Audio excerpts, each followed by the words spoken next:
For that.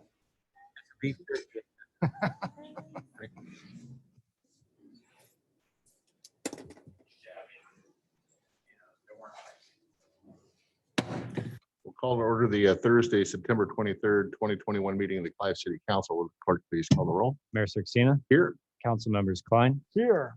Edwards, Here. McCoy, Judkins, Here. Weaver. Here.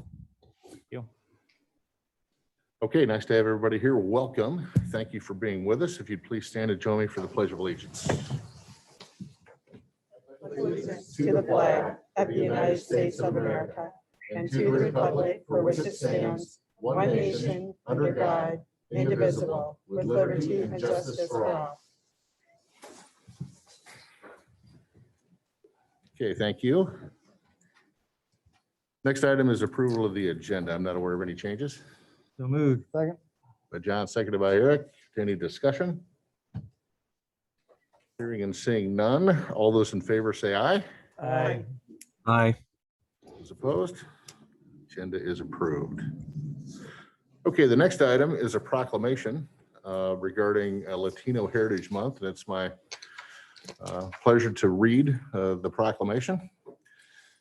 Whereas Latino Heritage Month is an opportunity to serve, to learn about and celebrate the culture and traditions of Latino people. And whereas Latinos enrich the Clive community with cultural, educational, economic, and many other influences that can be seen and appreciated in all aspects of our life. And whereas the city of Clive will be hosting Latino Heritage Night, Festival Las Americas, in Lannan Park on Thursday, September 30th from 6 p.m. to 8 p.m. Therefore, I, Scott Sirksina, Mayor of the City of Clive, do hereby proclaim September 15th through October 15th, 2021 as Latino Heritage Month. And I urge residents and businesses to increase their cultural awareness to learn and celebrate the important contribution of Latinos in Clive, the state of Iowa, in the United States. And it'd be my pleasure to sign this proclamation as well. Okay, thank you. Next item is citizens presentation. This is where anyone in the council chambers can address the council on an item that is not currently on the agenda this evening. Is there anybody here to do so or online? Pete? For those participating online, if you would like to raise your hand, you can press *9. For those participating by video, you can use the raise hand icon that is at the bottom of your Zoom screen on the participant tab. Mayor, I do not see any hands going up. Seeing none, we'll move to our first presentation. And Chief Venema, this is an exciting one. Please launch us into this one. Thank you. Brian, you want to come right up here? Your Honor, members of council, it's my great pleasure tonight to introduce Clive Police Department's first Canine partner, Dutch, along with his handler, Brian Kempnick. This has been the culmination of a great deal of planning and effort. Back in August of 2020, the council gave us permission to launch the program with the caveat that the public would support it. So we did so, and looking for public support, we started a fundraising program with a goal of $60,000 to start the program. Back in October, Officer Kempnick took the lead on the fundraising efforts. We solicited individuals and businesses in Clive. We partnered with Crink for a can drive, which was very successful. And the entire police department really got behind the effort. By July 1st of this year, we had surpassed already the fundraising goal, which was an amazing response by our community. We picked Officer Brian Kempnick as our designated canine handler. We worked with Treetown Kennels, an Iowa-based police canine organization. And we found this dog in Poland, where he was undergoing his initial training.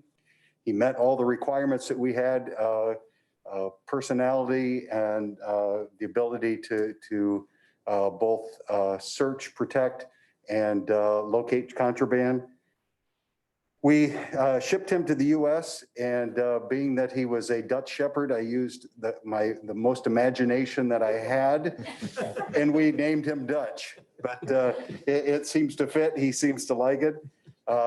Officer Kempnick and Dutch went off to 5 weeks of training at Treetown, and about 10 days ago, Brian, graduated.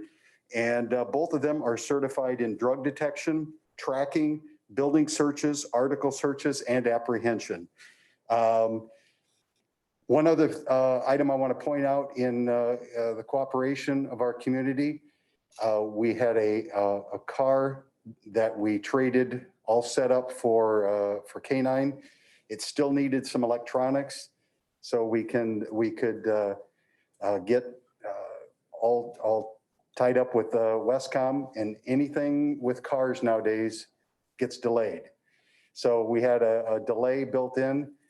We called our neighbors up north in Urbandale. They currently do not have a Canine, but they have a fully equipped Canine vehicle with all the right radios and the equipment we need for Westcom. So they graciously allowed us to use their car. So if you see Brian driving around, he's going to be in a marked Urbandale squad car for a while until we can get our car back. But a shout out to Urbandale for them stepping up and helping us out. This team is now ready to serve the citizens of Clive. And Mayor, if you'd like, we'd love it if you'd present him with his badge.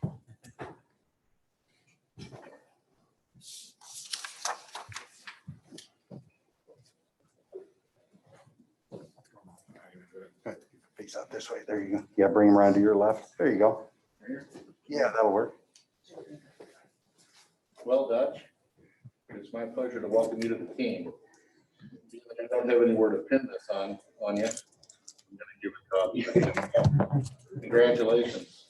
We're glad to have you. Officer Kempnick, thank you for your great work and your dedication. Thank you to this project. All the good things that Dutch is going to do. Give you the badge. Good job. Good boy. Everything good? Excellent. Thanks.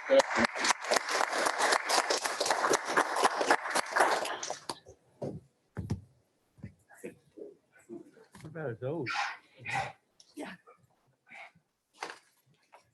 I typically don't get that kind of response from most of the folks that we swear in. That's really exciting, Chief, Officer Kempnick, and our department and staff that really stood behind getting this project going, and certainly with the guidance and drive and encouragement of the council to do this. This is great. Hats off to Urbandale. Matt, let's get a letter together for them. We want to let them know that we certainly appreciate their help with that. So great stuff. Makes it fun to do this job sometimes. Okay. We'll move on to consent items. Move the resolution. Second.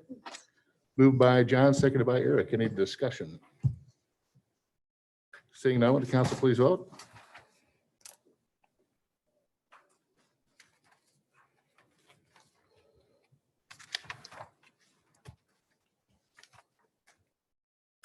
That passes 5-0. Thank you. Okay, the first action item is a public hearing on proposed resolution of necessity for the Hickman Road and Berkshire Parkway Waco Place traffic signalization project. And Matthew, did we post appropriate public notice? Yes, we posted notice in the Des Moines Register on September 7th and then again on September 14th. Thank you, Matthew. Jim. Thank you, Mayor. Before you again tonight regarding a traffic signalization project at the intersection of Hickman and Berkshire Parkway. Back at your second meeting in August, the assessment process was initiated. Again, as a reminder, the total project cost is $650,000. We're sharing that 50-50 with the city of Waukee. So Clive's portion is $325,000. After that meeting, notices were sent out to 20 property owners in Berkshire Commons Office Park with the intent of covering that total Clive project cost across those 20 lots. The preliminary assessment amount, with that in mind, comes out to about $16,000 per lot. There's several items for your consideration tonight. Item A would only be considered if you wish to amend that assessment amount that's included in the preliminary assessment. And then the final item sets the public hearing for November 11th to receive bids on the project. I'd be happy to answer any questions. Questions for Jim, council? Can we get any feedback from those under the assessment business on that area? There's one property owner that reached out to us that owns, I believe, 12 or 13 of the parcels. So he did reach out and we provided that information. Also heard from Luena Savings Bank. They have 2 lots that are adjacent to Hickman. And then also 2 lots from the owner of Perfection Learning. And I know that he discussed it with his dentist who's across the street. So between those, probably touch base with 14 or 15 of the 20. What was the concerns or what was the feedback? Again, we went over, and I think most of them understood that we're relying on the previous development agreement that's in place. So again, the preliminary assessment was sent to them, so some additional information and kind of laid out the process that we're going through. Thank you. Other questions, council? Ted, anything? Yeah, Jim, were the business owners aware of this from the original development agreement, or did this take them by surprise? I believe the majority property owner, if you will, who had the 10 to 12 lots was aware. I know probably the others, Perfection Learning, Luena Savings Bank, and the dentist, I don't believe were until we sent them the additional information and they received the notice. Okay. So I'm just wondering, with these development agreements, do we have a way to communicate this to these owners on the front end so that they're not taken by surprise? I know once there's a transfer of title, then it's really up to that transferee, but I don't know, just curious.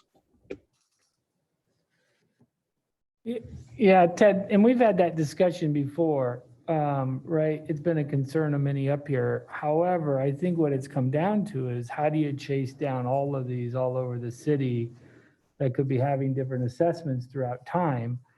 And I think this was years ago, we discussed this, said you kind of got to know by your title. And I think even you said, Ted, which I agree with, who reads their title, right? But at some point, you've got to go out and get the information to help yourself. We could probably chase down, and you correct me if I'm wrong, Jim, but we could probably be sending these notices every week to somebody out there that transfer title to something, and we're going to warn them about everything under their title. Right. And the other thing, and legal counsel can correct me if I'm wrong, but the development agreement specifically waives this formal process. So we're at least taking this step to notify everyone, give them the opportunity to come to a public hearing and make their case, if you will.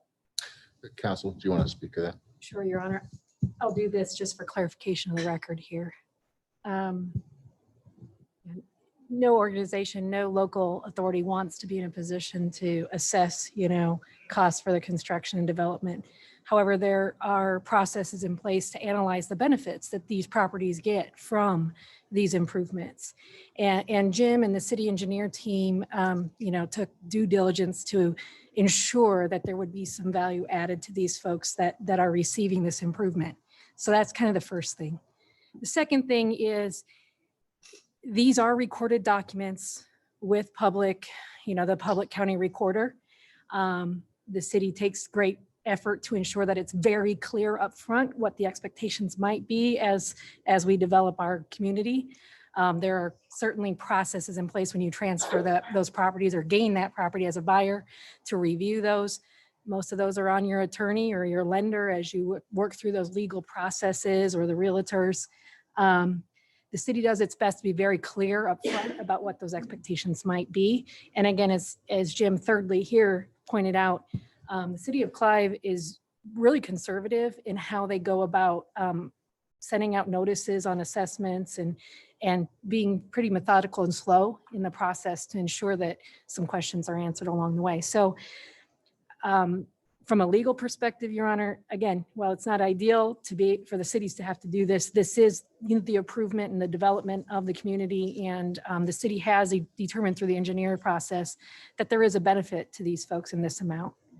We are happy to answer questions or review the process. And lastly, as Jim mentioned, there are waivers provided in those agreements already of this entire process. So, that aside, the city of Clive has taken a very conservative, collaborative approach to making sure that this is communicated and addressed slowly. Mike, go ahead. To Ted's point and to yours, counsel, it would be nice though if there was some onus on the seller, right, to disclose these openly in some document. I think that would take legislative action or something more than maybe the city, but if the city could make that happen too, it'd be great. But when you sell a property, often you have to say what the groundwater looks like or what is there any hazards on it or anything like that? I mean, I think that onus is really on the seller, and it's sad that that wasn't conveyed to the buyer, but that's us getting in the middle a little late. Let me give you an example. When I moved to Clive in 2002, I didn't know I was in a homeowners association until I came to a city council meeting. So I'm just going to toss that out. So Because we were hitting you with a fee. I think there's a lot of agreement on this. But Jim, I think in the end, and council, thank you. I think in the end, there's a value seen by all of the property owners as to the need for that. Correct. Yeah, Eric. Yeah, Mike, I agree with you on that. I don't know if there's that kind of a mechanism. People hate surprises, right? And I think fundamentally the difference here between this situation and the Meredith Drive a couple of years ago is that it's really hard to point out that benefit to them, where these guys are going to have distinct benefits right here from a commercial access point of view. So yeah, I don't like surprises either. I do like the fact that there is a value they're going to see on a daily basis once this is done. Well, I think it's clear that we're executing on a pretty open communication plan here with the steps that Jim and staff are taking. And so certainly understand all the conversation that's taking place here. Item A is a resolution potentially to amend the proposed resolution of necessity if it's needed. If there's not a desire to amend the resolution of necessity, we will move to item B and approve it. I would I'll move to move to close close the hearing. Go ahead. Move to close public hearing. Moved by Eric, seconded by John to close the public hearing. Before we do, is there anybody here to speak on this item online or with us? I do not see any names or any hands going up. Seeing none, will the council please vote to close the public Your hearing? Honor, could I just ask one question before we Yes. do? Has the determination of sharing among the property, has that been calculated against the public interest that also ends up accruing to this light going in? Because I assume that there's also public benefit in addition to the local homeowner benefit. So what percentage are we picking up on behalf of the public as the city versus what's being distributed? Well, the total Clive project cost is going directly to the 20 properties there. And really what that falls back on is our reliance on that development agreement. So Okay. I understand what you're saying as far as others in the area having a benefit as well. But again, it comes back to that development agreement as far as how we're proceeding tonight. So essentially, Good point, though. at the time, these 20 commercial parcels, when this development was done, agreed that these improvements were going to be needed in the future. And if it was all residential, there wouldn't necessarily maybe be a need for a traffic signal there. And so now that you have the commercial element here in the development agreement, it is 100% being assessed onto these 20 properties for Clive's half. And Waukee, I don't know what agreements they had on their side of the street. They determined that, but we don't necessarily have any public investment element in it other than our staff time working on the project with the actual construction cost. Under this proposal, proposed assessment would be 100% assessed. We are also seeking some grant dollars that is not accounted for in this number.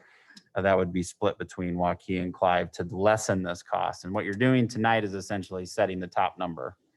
It can't go any higher than this. Over the next couple of years, as this project is done and the assessments start, the council always has the option to decrease it if you choose to. But this really sets that top end number, but this would be 100% of Clive's portion of the project cost going to these 20 properties. Question, when was the development agreement approved? I was in a copy of it here,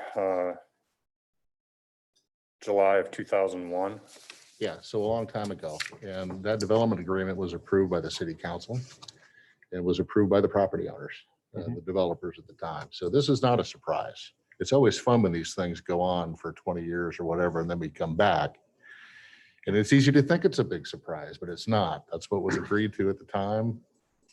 Fair and square, approved by the city council and the developer. So I just want to toss that in there. Understand. Yeah, and I think that's a fair point, but why wouldn't we just say it has to go in now? Because we didn't see a need for it then either. So I feel like there should be at least a way to calculate a little bit about how much of that benefit accrues to those 20 property owners versus there's going to be a lot of benefit to others too, I kind of think. But I just want to make sure we're being mindful of that and fair. I understand your point. Yeah, I understand yours too. And Mike. I agree with Susan. There is a benefit to the public and there would be a benefit to me driving out there, right? Of the ease of the traffic and all that. So as legal counsel mentioned, maybe we do review this process for the future of we say, 5% or 10% should always go to the public good and the rest be divvied up. But review it in the future for any future agreements, development agreements. I do see that as a valid point, but this one is a contract that was signed years ago by a developer. Unfortunately, the developer knows they're going to not be in it when the light comes time to be put in. They already bet on that, right? But it is something we should probably look at for future projects. No, I feel that way. I definitely agree. I think we need to look at the process. Yeah. Yeah. Other points, Nope. Ted, any? Public. Mike? Well, I can't see John behind. Danos. Just briefly. John, if you'd come, You bet. come forward. I'm John Danos. I'm with Dorsey and Whitney. I'm Yeah, John. their bond lawyer and help to work on these resolutions. And I just want to make the point to you, to your comment, in the future, please be aware, if you're doing involuntary special assessments where you don't have a voluntary agreement like this, the law does require, to your point, that the public interest be taken into account with any of these improvements. And typically this law would be interpreted in a way that you're probably not going to be able to pass along 100% of the cost of a public improvement through special assessments unless you have a voluntary property owner agreement like you have here, where you had a commercial developer who said, if these conditions happen in the future and it's such that we need the traffic signalization, we understand it's going to benefit our commercial properties. We'll pay for it. That's the agreement that was struck back in 2001. So under normal circumstances, without a property owner volunteering in, the state law is going to step in and protect and put some moderating effect on our choice of what percentage of project costs to pass along. Now, some of that's facts and circumstances, and we'll have to cross those proverbial bridges when we get to them. But just if it allays any concerns, the state law does provide those protections. It's just in this case, you've got property owner who volunteered into it, or as the case might be, their successors in interest at this point. So sorry to No, interrupt, that's but I great point, just wanted John. to Thank you. share that. Appreciate that very much. You bet. Other comments, questions, discussion on this item? It's a good one. It's important. Ed, anything on your end?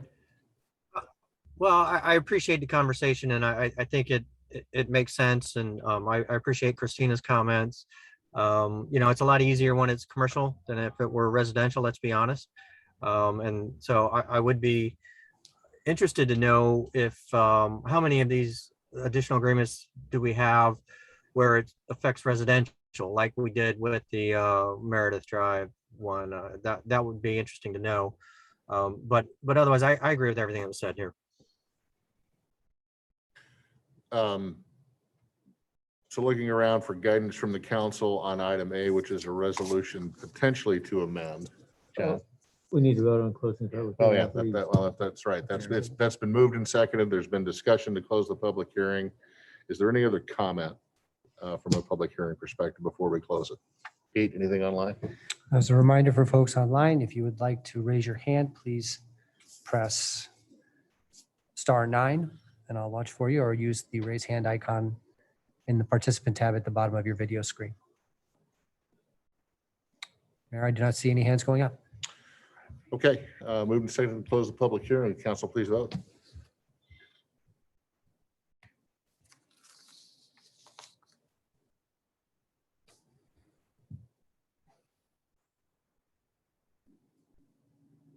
That passes 5-0.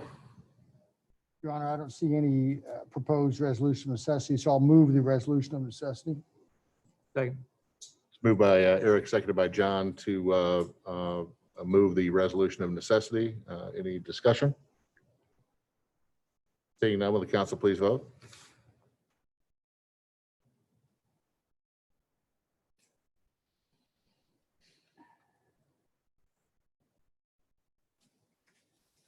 Passes 5-0.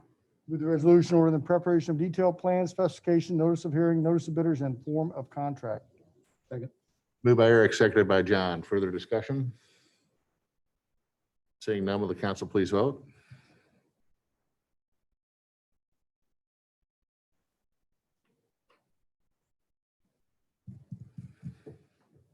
Passes 5-0. Move the resolution to provide for notice on hearing on proposed plans, specifications, estimate of costs, and taking the bids therefore. Moved by Eric, seconded by John. Further discussion?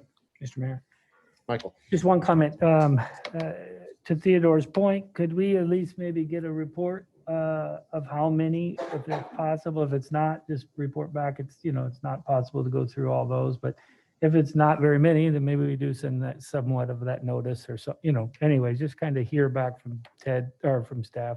I don't think it's going to be possible because these things are 20, 30 years old in most cases, and we won't find them until they come up, but.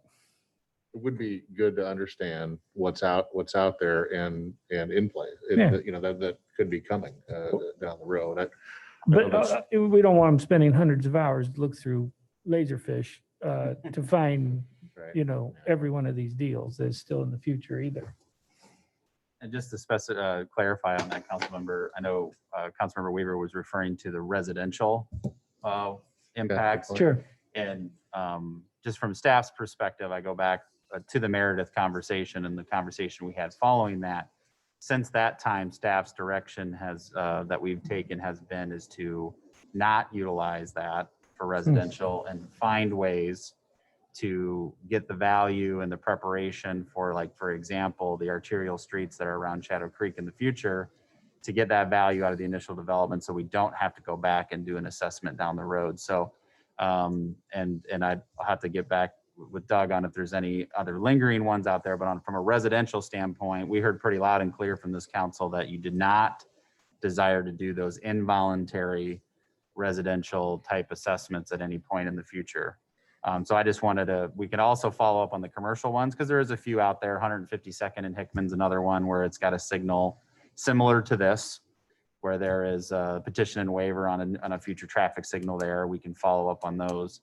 But I just want to make sure I understand if you want to see them all or just the residential and kind of what our direction has been on the residential today. Well, if we have that direction, then it seems reasonable that commercial would be the ones that you would report back on. Okay. Item D has been moved and seconded. Is there any other discussion? Seeing none, will the council please vote?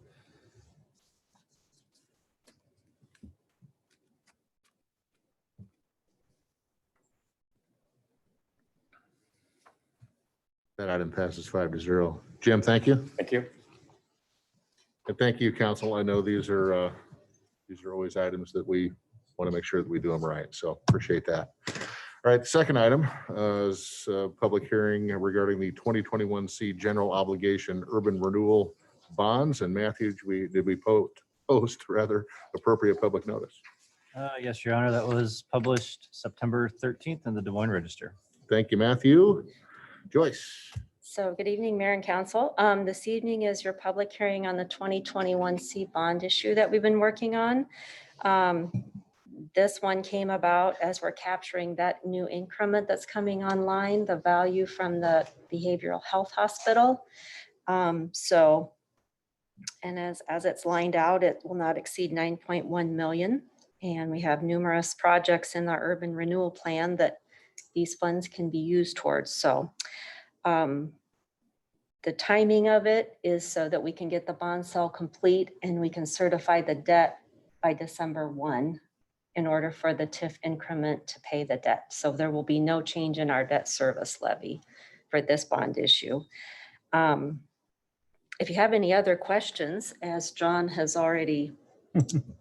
joined us tonight and he's helping us also with this bond issue. So if you have any questions for him, I'm sure he'd be happy to. John, just come on up. If Very you happy. would I'm reintroduce sure. yourself to the council, and nice Sure. to have you with us, and maybe just give us a little bit of background. quick. Thank you, Mayor. Yeah, I'm John Danos. Sorry, Joyce, but it's probably better with the mask. I'm with Dorsey and Whitney. I have had the honor and privilege of working very, very closely with my dear friend Bob Jostin, who's obviously provided a lot of service as bond counsel. Some of you know Bob quite well. Councilmember Judkins. Pretty much everything I know about my trade, I've learned from Bob, and I thank him for that. I was actually on the phone with Bob on my way over here, and he told me to tell you hello. So hi from Bob.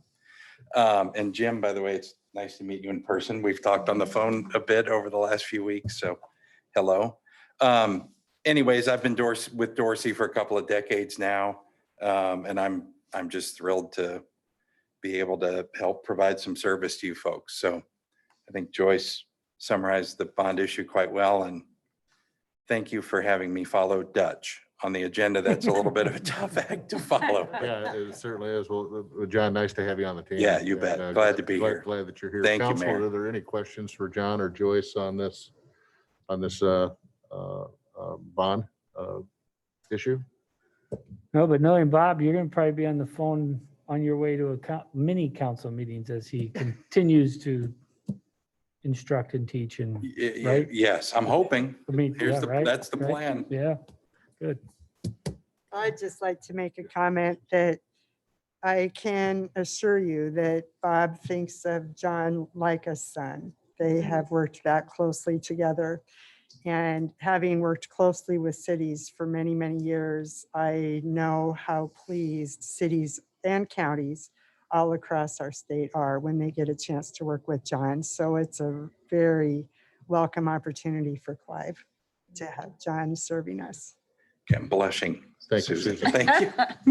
Thank you. Move to close public hearing. Second, Moved by John, seconded by Mike to close the public hearing. Before we do, is there anybody here to speak on this item? Either in the council chambers or online, Pete? Mayor, at this point, only staff are online. Nobody's raising their hand. Seeing nothing further, will the council please vote to close the public hearing?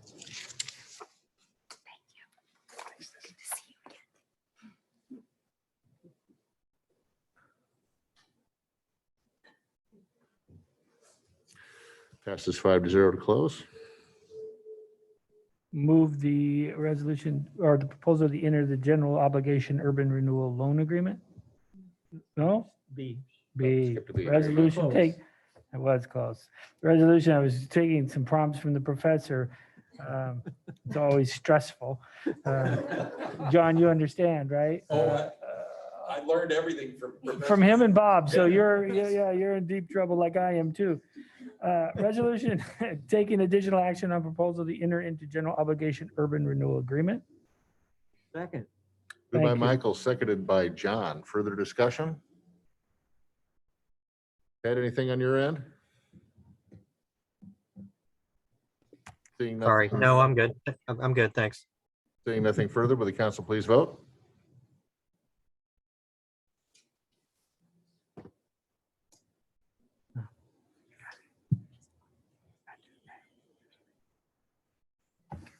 I got the general next to me. Tell you what, Just vote. my Before friends, you vote, just vote something. Trying to get some instructions, just vote. that does pass Yes, five, General. that does pass 5-0, so I'm glad to see that you do as instructed. Whew, I'm getting it from all sides here. Good, boy. Thanks, John. Thank you, John. All right, item number 3 is a resolution approving the final plat at Shadow Creek Plat 6. Doug. Got a little bit of touch on you there.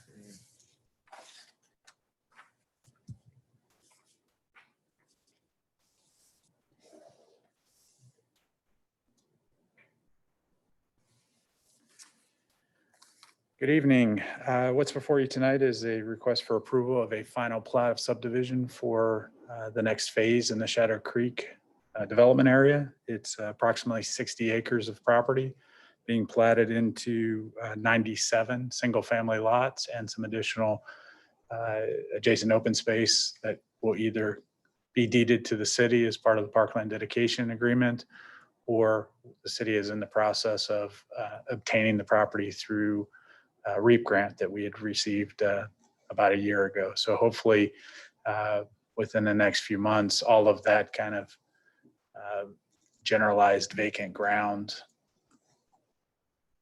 on the west boundary will come to the city of Clive. But again, what you have before you tonight is the final plat. This will subdivide the property to allow for homes to start being constructed out there. The lots range in size from about 8,500 square feet to almost a quarter of an acre in some cases. In terms of the standards that'll be placed on those lots through development covenants, they are consistent with the prior approved development agreement and will be, again, very consistent to the product that you've seen in Shadow Creek South on the other side of the creek there.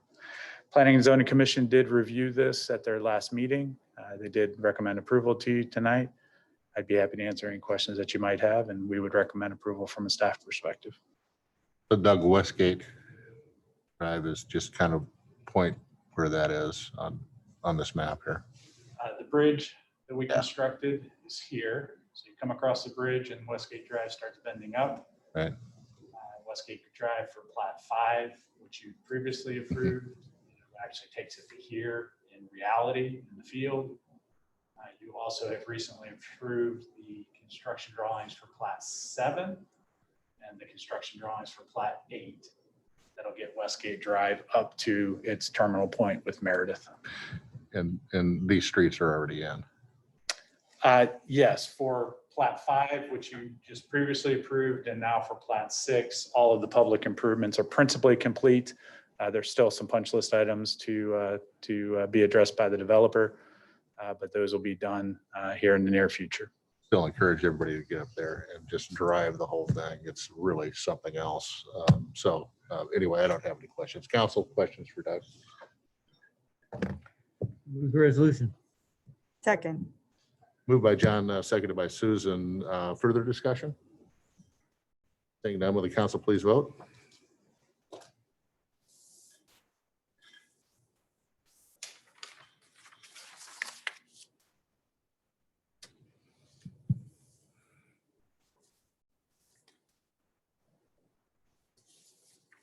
And that passes 5-0.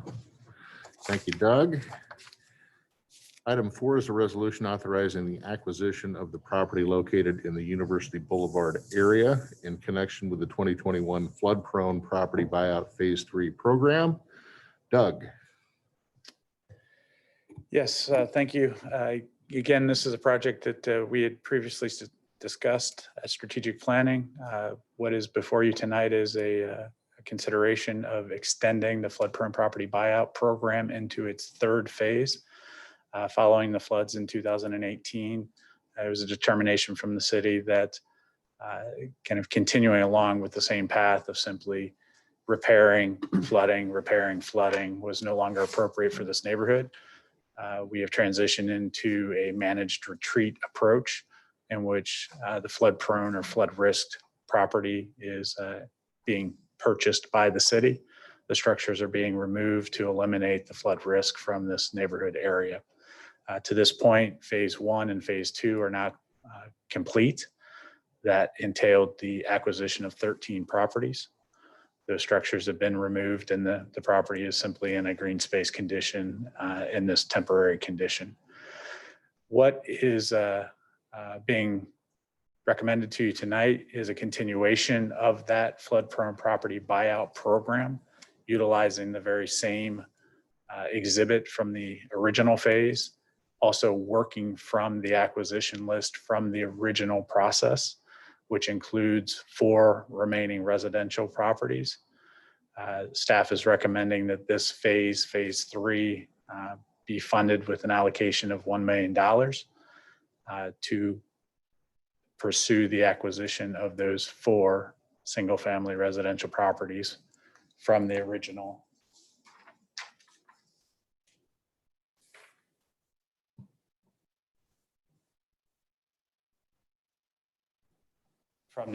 buyout list. I'd anticipate 2 of the properties are very likely to be interested in the buyout. Third is somewhat interested. I think it is unlikely that the 4th would be interested, as they have just recently purchased the property and moved into it. So if that's the case, we obviously won't expend the full allocation that is being recommended. However, in that event, I would anticipate that we would be coming back to you to talk about other possible properties within that buyout area. Again, we've acquired 13 parcels, but with respect to the remaining residential area, there are still 23 residential properties to acquire. So even if we're not able to utilize the funds with this specific list, I do think that we'll have an opportunity to expand the radius of acquisitions and begin to process those other properties within the area. Overall, again, I'm proposing to use the same methods that we've used for the previous 2 programs. We would send notice out to these 4 property owners that were, again, on the original list, give them the opportunity to make a preliminary determination of whether or not they're interested in city buying their property. If they are interested in buying their property or having their property purchased by the city, we would obtain an appraisal for the property to determine the fair market value of the property. A purchase agreement would be brought to you folks at that price point for consideration. If you approve it, then we would work to have the acquisition completed at some point in the future. And we have been very flexible with property owners in terms of finding the right timing associated with those acquisitions and doing it in a way that is as convenient as absolutely possible for those folks. So I would anticipate that those acquisitions may occur sometime, could be late this year, but more likely than not into next year. And our goal would simply be to have the structures removed by the end of the calendar year next year to kind of wrap up the program itself.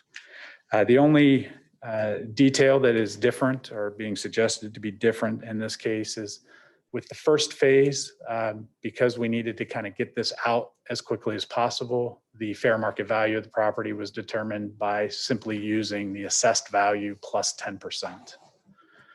And that seemed appropriate at that particular time. With the second phase, as we got removed from that flooding incident and the assessor's data was no longer really relevant or had less relevance, we did introduce the appraisal process. With the phase 2, it was the appraised value or the assessed value plus 10%, whichever was higher. In this particular case, now that we're so far removed from the flooding circumstances and the market is what it is, we think it's most appropriate to have that determination made by a simple appraisal period. So that is what we're recommending to you tonight. Otherwise, the program, again, is very consistent with what we've done in the past. It has served the property owners well. I believe it's served the city well. And I'd be happy to answer any questions that you might have. Questions for Doug, council? Mr. Mayor, I don't know when it now or in my comments with reports, but I do want to talk about a property down there in general. Should I do it I can do it in reports. I want to ask about a property that is troubling to me in that area. Let's do it on reports. Got it. Ted, anything on your end? No, I'm good with it. I agree with Doug's approach. Okay, good. Eric? Yeah, balanced approach, Doug, as we continue. This is a long-term project and we're chipping away at it. Where's that million going to come from? And Matt, maybe that's directed from you. What part of the budget is that? So the, what's proposed is, as we discussed during strategic planning, we had about 1.6 million in excess cash reserves in our general fund. And then following the same trend that we did with phases 1 and 2 is when those, we have that above 30% of our cash reserve is to utilize that for this program. So those resources are really, again, excess cash reserves. It does not compromise the city's financial position. And as we've done previously, staff feels it's an appropriate use for $1 million of that 1.6 million. And as we get into the CIP process, we've got some thoughts and ideas as we get into other components of this flood mitigation strategy in this area where we could potentially use the balance of that 1.6. Just confirm that these are excess funds. There'll be no raising of property tax levy Correct. with this, correct? Correct. Other discussion, council? Move the resolution. Second? It's moved by John, seconded by Eric. Any other discussion? Seeing none, will the council please vote?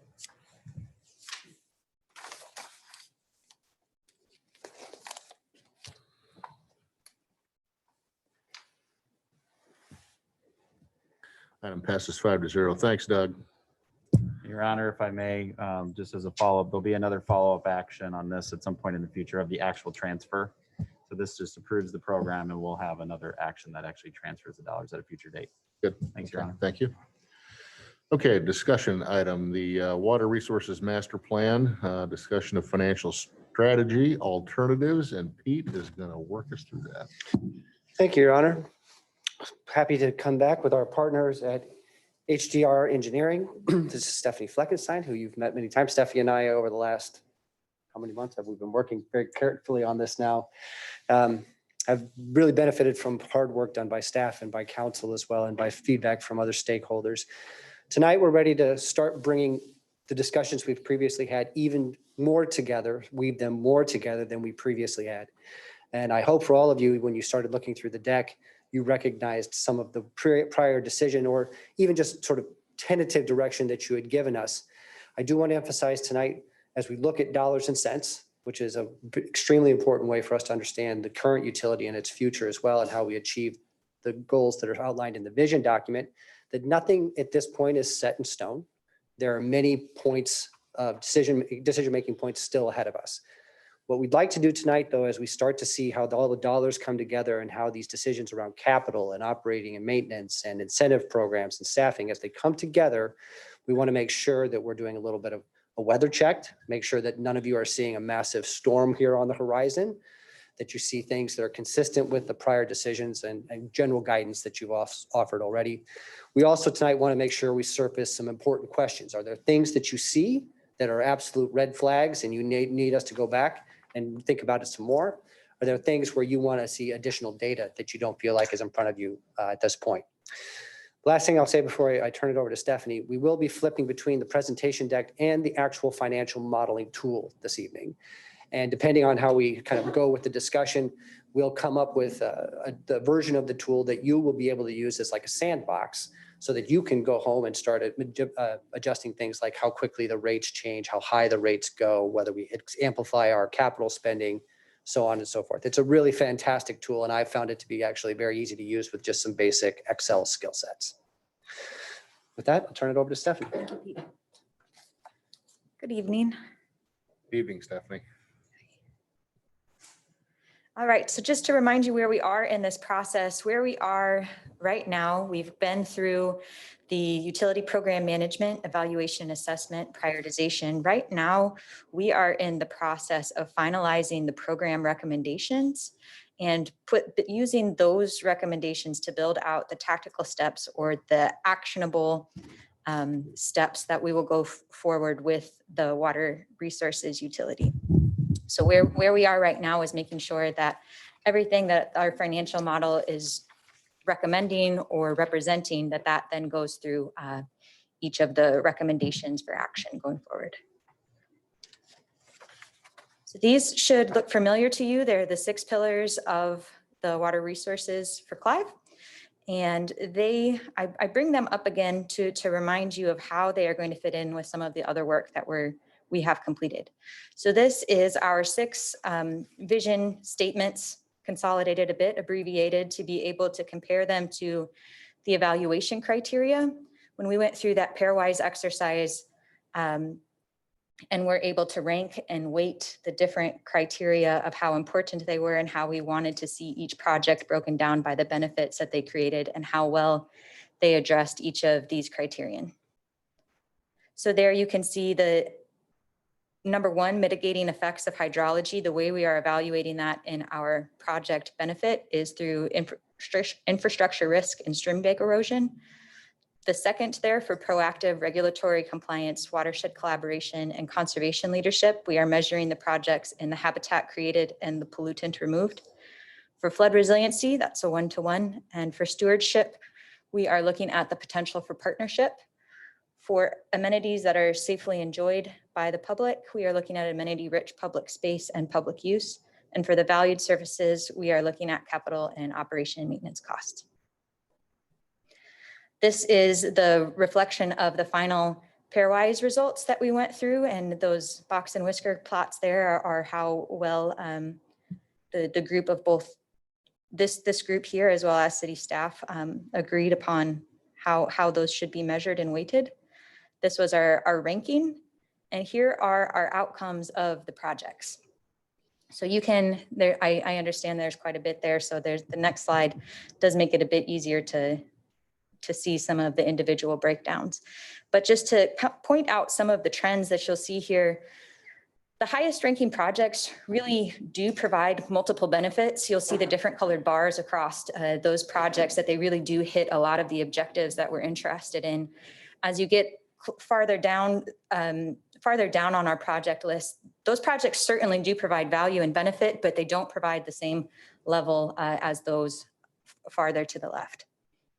I wanted to share this with you as we are going about looking at the capital projects and how aggressively we want to go about implementation. We do have this process and we do have this quantification of what that cost is buying or what we are achieving with implementing each of these projects.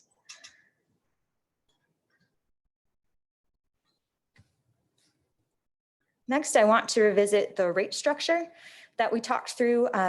Tiered residential was the recommended route at that point, or the selection of how we want to be collecting revenue. And the big difference here that you'll see between the current rate structure and the tiered residential is for the smaller residential properties and the larger residential properties. Commercial properties stay consistent, and there is a little bit of a shifting with the smaller residential properties having a lesser fee and the larger residential properties having a greater fee. And that is representative of the assumed square footage or impervious runoff. So the thinking in our conversation at that point was wanting to have a structure that reflected use, consumption, the way it is with other utilities, but how much stress is that particular property providing or contributing to the stormwater system. Well, I have a question about that, if I could. Sure, please go ahead. So, the square footage, is that based off of, so that's impervious square footage, is that accurate? Correct, yes. And so do we have that calculated, for example, for every residential lot in Clive? I mean, if you've got a 10,000 square foot lot, how much of that is actually impervious, depending on the home size, if they've got a pool or whatever, a basketball court. So we have that calculated for each lot? Yes, that data was provided by community development. Okay. And it has been calculated and is stored in your GIS database. Okay, thank you. Sure. The next, as we looked at the water resources utility structure, and we talked about how collaborative each of these programs are required to be to work among the staff, we did recognize a few points in this structure where we are looking to increase the amount of demand, and we're concerned, this did raise some concerns as far as how well existing staff would be able to meet that additional workload and the deferred taking on the new projects, what would be deferred to be able to meet those metrics. So this is to talk about what that staffing structure looks like and where we had identified some of those gaps. The big pieces that we talked about evaluating these 4 programs between operations, maintenance, capital, and public engagement. Public engagement came up quite a bit in our staff discussions of being something that the city staff was interested in expanding and building that program, as well as the inspections for maintenance, and then expanding the capital improvement and the types of projects that had been recommended in previous studies, but taking those from recommendation through implementation and construction.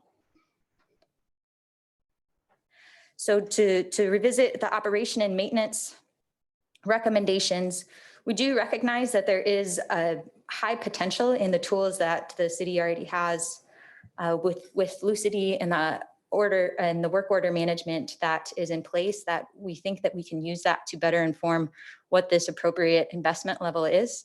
So we are recommending 2 years of evaluating that data to provide a better estimate of what the appropriate operation and maintenance investment increase should be.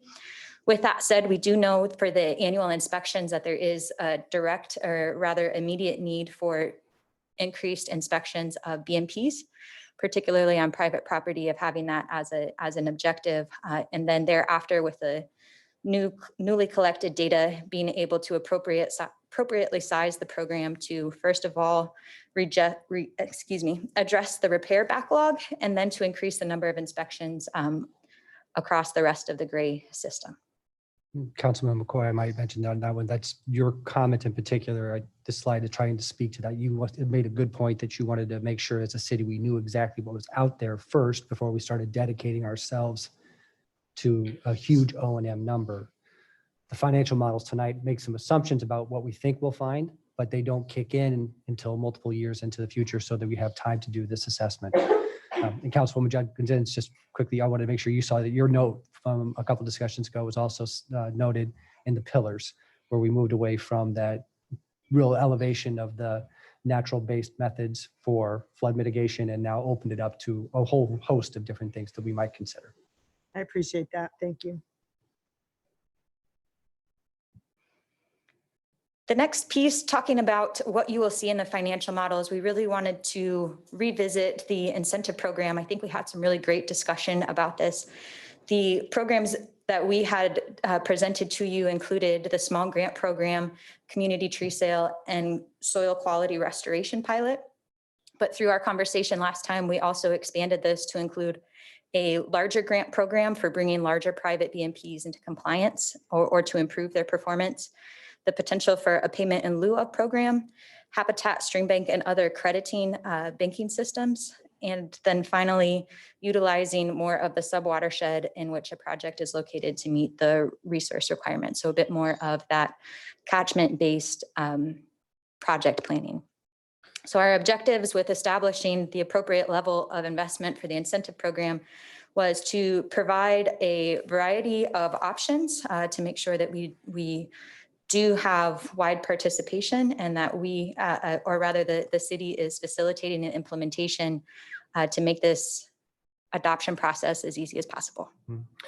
We continue to do research in this area, looking at what other Iowa cities have been able to accomplish, as, for example, like with an in lieu of program. I do also want to note, Matt and I have been discussing sort of strategically whether or not there's a big difference between 1 and 2 on this list or not. What we've tried to describe here, though, is a recognition that the council was in favor of a program that allowed that smaller residential project like a rain garden to move forward with a little bit of assistance, a little bit of incentive from the city, but also recognition that some of these bigger private associations or big property owners would be getting into BMPs where a $2,000 max grant is just scratching the surface, and we still need some incentives that we can deploy to help them do what they need to do to get their facility back in compliance and working well, and helping provide the outcomes we want as a community. So we continue to discuss what the scale of these programs should be, sort of the right mechanism. Tonight, though, what you'll see in the modeling is that we anticipate marching those up quite a bit, but I don't want to make it sound like we have that incentive program structure completely worked out. that is something you've identified in strategic planning that we need to get accomplished really over the next 12 months, taking into consideration also the community's appetite and our staff's ability to really execute across all those different facets that you prefer. Next 12 months. Strategic planning. I don't recall at this point, Matt, I don't recall the timeline for our deliverable on that. I think it was still in the first half. Next 6 Yeah, months. it'd be nicer if it was sooner rather than later. Right. We we have active situations right now that, our residents are looking to us to help them. Yep. And I think we need to take Right. action sooner rather than later. All 7 of them could not happen in the first 6 months, but the grant program in particular was identified as one to knock out in the first 6 months of this year. I have just one quick comment about that. When I was at the Iowa League of Cities conference, I ended up talking with Paul Miller, who's an urban conservationist with the Department of Agriculture and Land Stewardship. Told him we were looking at this program, and I said, what has your experience been in terms of what gives you the biggest bang for the buck? And I was surprised. He said it's soil quality restoration From in their an, experience. Yeah. So that, anyway, it's probably worth consulting with them as another resource because they've worked with so many different communities. Just thought I'd pass that on. appreciate that. Thank you, Councilwoman.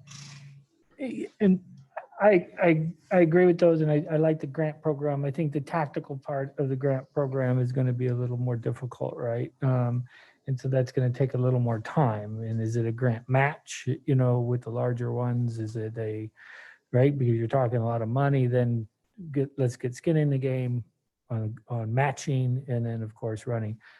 To Susan's point, the soil quality restoration pilot and the community tree sale program and all those, not that it's easy to launch those, but those are a little lower hanging fruit, right, than this massive grant program.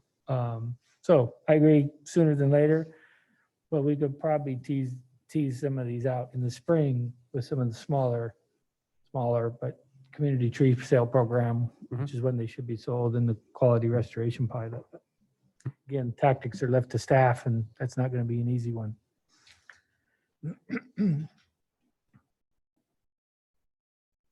Thank you. So as we are going through these financial models, we do have 3 to present to you. Not, as Pete had mentioned, they are certainly not final. They are dynamic and iterative so that we can reflect, just as we did the first time we visited with staff and presented this and got their feedback of what they wanted to see represented. That is the expectation. So please share your feedback as we go through this. But the intent here is that we have 3 financial models shared to respond to, and then we have an additional 3 that I can share with you as well of how we have tweaked those initial 3. So the 3 first that I would like to share with you are meant to be kind of benchmarks for us to evaluate the current program, a moderate investment, and a more aggressive program escalation. So the things that are consistent through these 3 models, the rate structure is, as we discussed, the tiered residential structure of the smaller properties having a smaller contribution to the fee. Their initiation of that tiered structure begins in FY 2023. The list of capital projects is consistent, and the current expenses and revenue are consistent through FY 21 and 22. The inflation estimates are consistent, as well as utilizing a 10-year general obligation bond for projects, or rather only for projects over 700,000. Does that last point make sense? If we're going to bond for these projects, it doesn't make sense to go in for such a small amount of money. Want to make sure it's worth our while. And the 10-year is consistent with what we do on current CIP projects, so non-facility projects. We are a little more aggressive with our retirement. And again, that's something that can play around in these models too, 10, 15 years. I would advise probably not going over 15, just because it's, again, the useful life. And 20 is usually our max with, like, for the public safety facility, for example. The things that are different between the 3 models are the rate increases, so the amount of the increase as well as the schedule for how it is implemented, the funding methods, the program amounts and implementation schedule for staffing, operation, and maintenance at the incentive program and capital programs, as well as I wanted to highlight that we do have a couple of targets in our graphs. So trying to evaluate these against each other of the debt service coverage ratio and the percent operating reserves. We have the debt service coverage ratio goal set at 1.25 and the percent operating reserves to be set at 2 months. And those can certainly change to be more or less conservative as you wish. The first program that is presented here is the most reflective of the current program of the way that the water resources utility is operating. So it has the tiered residential rate structure, an annual investment of $565,600 towards capital improvement projects. There are no changes to staffing. There was no change to this amount, but $30,000 in the budget for repairs for operation and maintenance with a 5% increase thereafter. There is no incentive program reflected and there is no debt service. So on the right-hand side of the screen there, you'll see alternative 1, the darker green bar is the lowest. And those amounts there, I did want to point out, are only reflective of the 3 major things that we're changing here. So between CIP, so the capital projects, the staffing changes, and the operation and maintenance program. This does not include transfers to the general fund or other costs that are currently built in the budget. I did want to have a side-by-side comparison of the way that these are. Is that me? Yeah, go ahead and hit wait an hour. I don't see it on the screen. 1 second, that might be my machine. So this chart that you'll see on each of the alternatives, it is only reflective of those 3 components.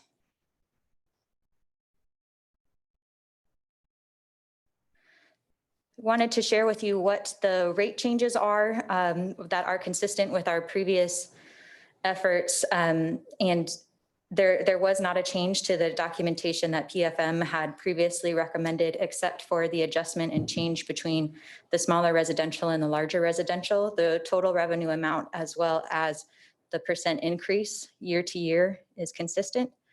So the graph that the table rather that you will see has each of those billing rates. And then the right-hand side of the screen has the breakdown year to year of what those different customer classes. I'm sorry, is this? Might be your machine. Apologies. See it on the screen. That's weird. Oh, with the PowerPoint up.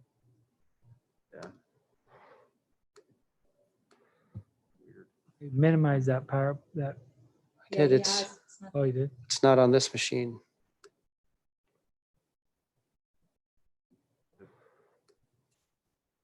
Is it still up on your screens? Yeah, It's not on the regular Zoom.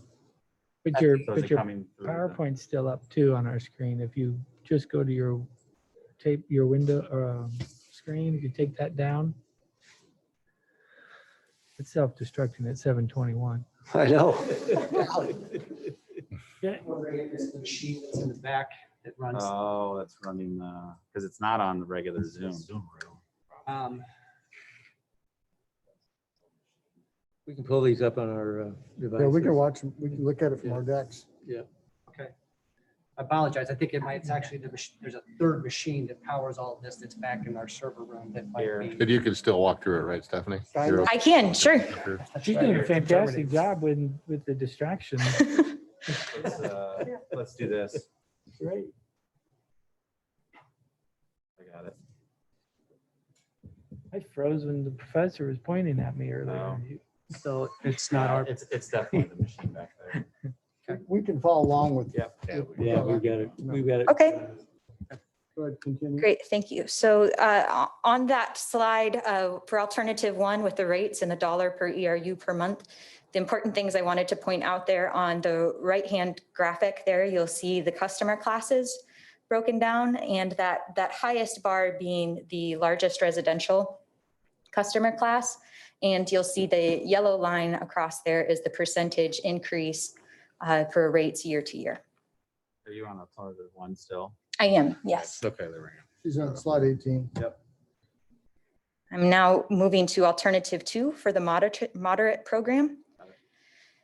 This again has the tiered residential rate structure, there is an increase to $700,000 per year for capital improvement projects beginning in 2026 and keeping that investment level consistent thereafter. There is an addition of 90,000, to represent the stormwater coordinator position, the creation of that position, and a 50% increase for operation and maintenance beginning in 2024, again, reflective of what the data shows to that right size to be, and then a 10% annual increase following that initial 50% bump. The incentive program is to begin in 2022 with a dollar amount of 30,000, expanding to 100,000 by 2026 and staying consistent thereafter. And there is no debt service included in this alternative. Again, the graphic on the right includes the capital improvement, staffing, and operation and maintenance program shown there in the darker green bar for alternative 2. Moving to the next slide for alternative 2, rates in dollar per ERU per month. The big changes I want to highlight here that there is a greater increase in the year-to-year percent increase for the rate in 2023 to be able to support the increase in the staffing position and operation and maintenance. So that does go up to 20% in 2023. Alternative 3, as we've named the aggressive program, it increases the capital improvement program to 900,000 annually beginning in 2026 and each year thereafter. There is 90,000 for a stormwater coordinator position, along with 130,000 for 2 water resource technicians that are expected to be involved in the operation and maintenance inspections and those type of activities that we have identified through the programs of needing additional support without stressing the existing staff in those programs. The operation maintenance program expenditures increase again that 50% in the first year in 2024 with a 20% annual increase following that. The incentive program has the same model of beginning with $30,000 designation in 2022 and increasing to 100,000 by 2026.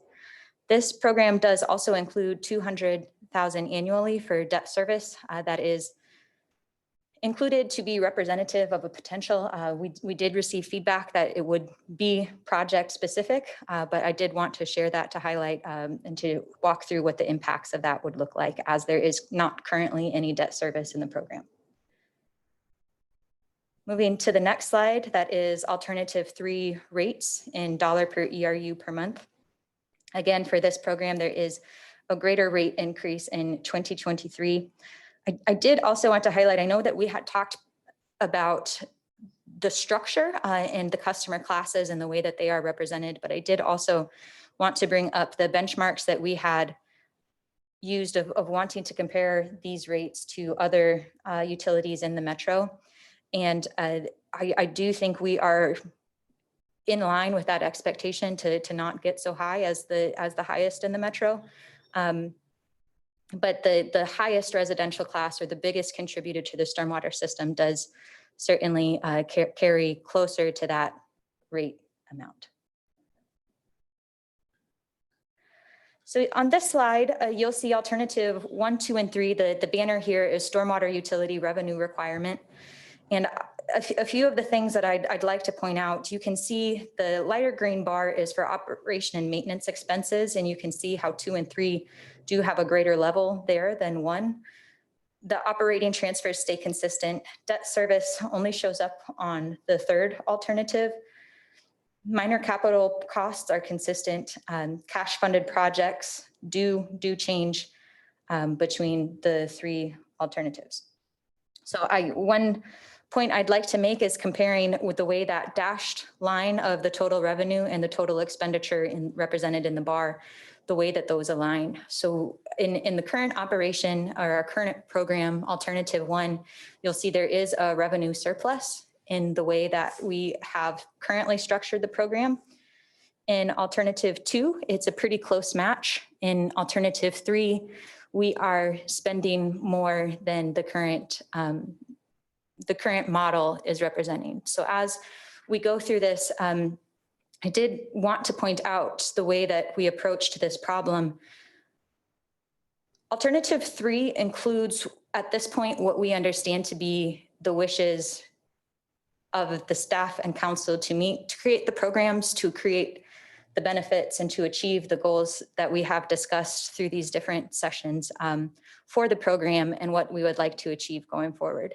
With that being said, how we are able to meet that, or how quickly we go about implementing those things, that's where we can start to have this iterative play of how we address making those things match, or how quickly we arrive at implementing these programs.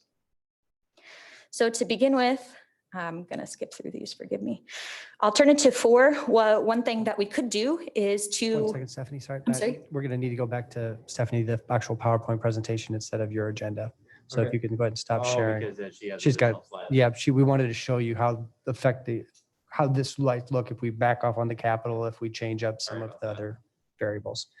So Stephanie, down there. There's a few additional slides that I don't know how they're going to see though with that box in the middle, but Give it a Am I shot. sharing or not? Not yet, not yet. No, I'm just going to get out. That's fine. Got secret machines. I don't really know how to fix that. No worries. I've got James working on whether he can remote in to get rid of that for us as well. does he remote in? We're trying to. Oh, okay. All right. I will do my best to describe the slides to you. Apologize for the late addition of the content here. So what we see in alternative 4 is we did delay the implementation of some of the CIP projects, but otherwise we're able to lessen the amount of both cash funded and the debt service projects. The way we went about selecting that timing is we took our highest ranking project based on the prioritization activity that we had done before, those colored bars that we evaluated what those potential benefits were. Yes, Seeing the box? I am not seeing the box. Get your laptop and get it on the camera, would that work? I don't know if it would show. I can try. Matthew, why don't we, what if we went ahead and changed the display? So pick the display as the presenters. I can do any of the PCs. You want the lectern? Yep, and we'll go ahead and hook that machine up this way.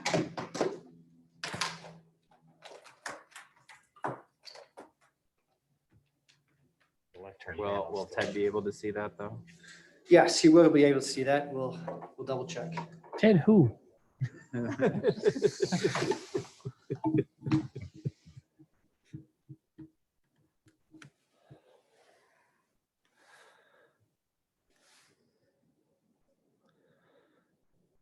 Thank you, Stephanie, for being patient. Oh, sure. Okay, go ahead and choose the lectern computer. On it, actually. Okay. Let's try just unplug again. How about that? Still on it. Okay, let me try one more thing. What do you got up on yours right now? I don't have, oh, I do have the PowerPoint. Well, yeah, and I have it here on my machine too. I can just see if I can pull it up there I've got first. the last version of it. While we're waiting, Timmy, could I'll kind of get you to this Matthew, go ahead and alternative change back 3, to the rates council and view. ERU on a Yes. month. And you bring it over with that chart, that yellow spike line at 2023. Yes. And if you need time, but you bring it across on each one of those 2,000, 4,000, 10,000, all commercial. Percent increase, 10%, 20%, 5%. Is that taking those percentages across equally being increased in each one of them, 10%, 5%? I was trying Yes. to do some math here and it wasn't computing very quickly in my head. So each one of those is rising equally by those percentages? Each one of those has So the the- same percent applied to them It for the does, okay. increase. Yes. Yep. And later tonight, when I can get my head around it, it'll probably add up on the calculator, but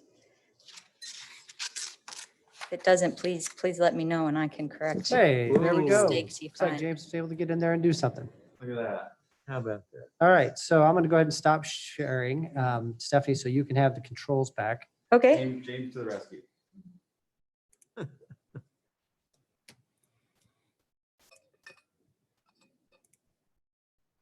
All right. So the first way we went about addressing The problems with alternative 3 was to defer the capital improvement program. So with that, we balanced those increases. We wanted to keep that 2-month reserve in the total fund amount. And that was the projection that we were trying to meet, as well as keeping a balanced budget. And with that, we just extended out the implementation schedule of how we were addressing the capital projects. Again, beginning with the highest ranking project first. It happens to be a pretty expensive one. So that is a debt funded going out for bond for that particular project. So you'll see a greater increase in the debt service thereafter. But that is one way that we can address meeting the goals for the program as far as operation and maintenance, the incentive program, the additional staff positions that are needed and have been identified as a gap is extending the implementation schedule for capital improvement projects. The second way we can go about addressing this would be to raise rates to meet that gap. And you'll see here that the 2023 does spike up to 25% increase, and there are greater increases between 2024 and 2028. And I think it's helpful to go through and evaluate what those increases look like as they would be received by the residents and the consumers of the stormwater system to have a reaction to this is the highest change that you'll see tonight as far as changing the rates.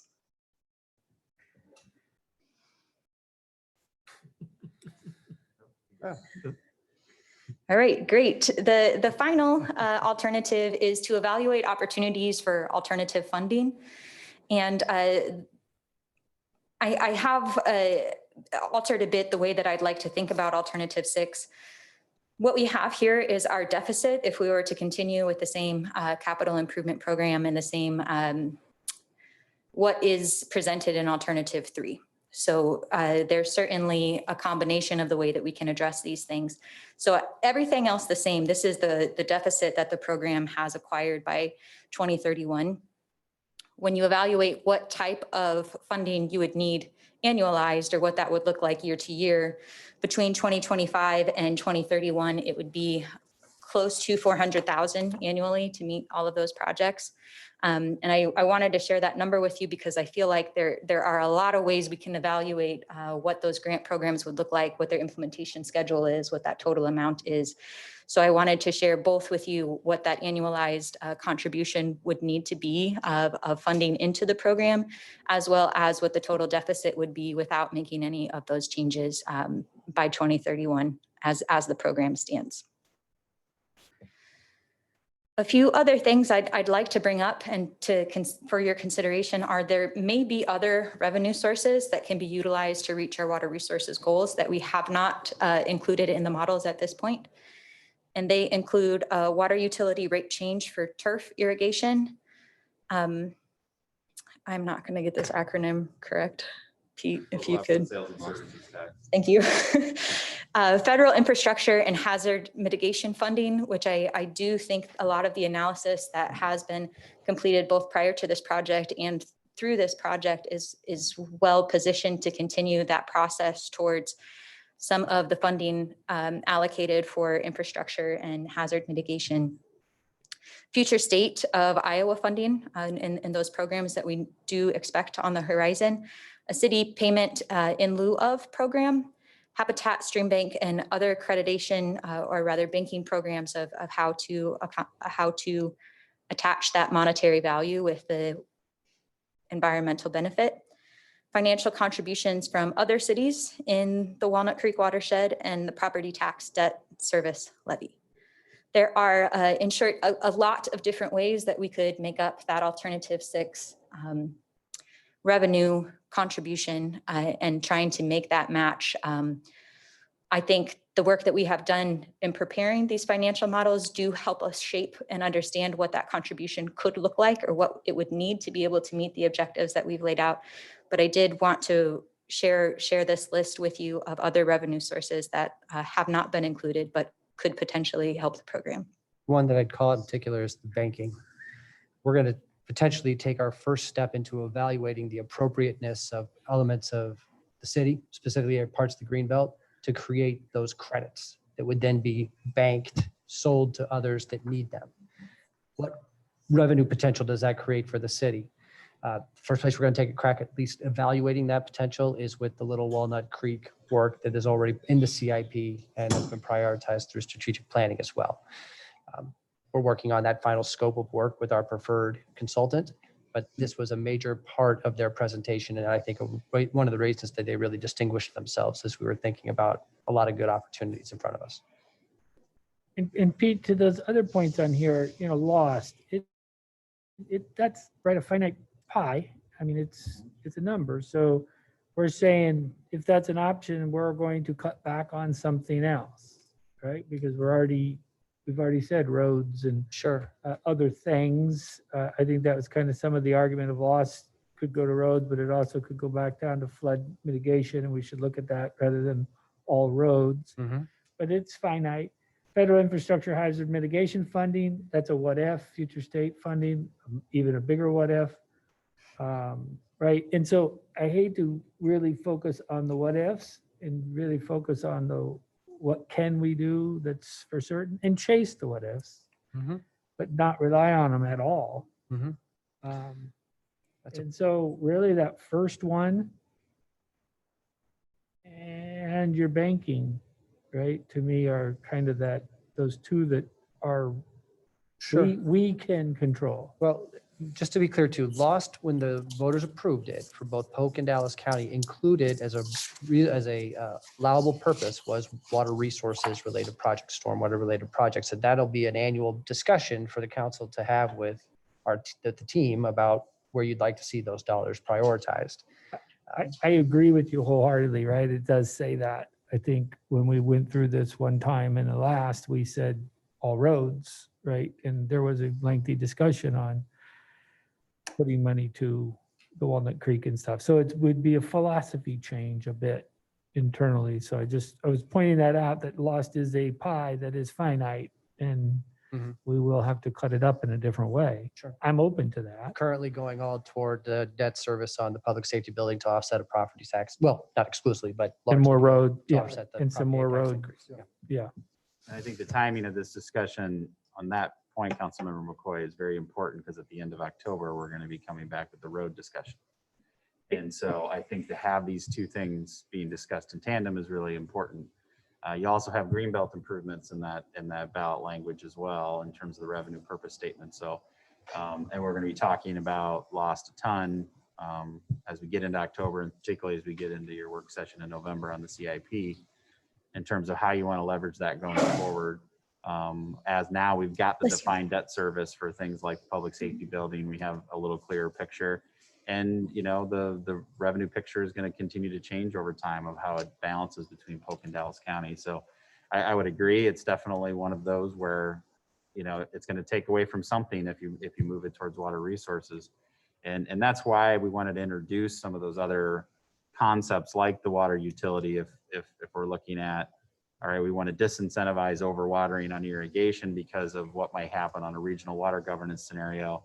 Well, it makes a lot of sense for that additional revenue to come in and help us with water resources related projects. And I think that's a great story to tell too, to the community of, yeah, we're not just, increasing your irrigation rates to increase them. They're going into making investments in the community long-term.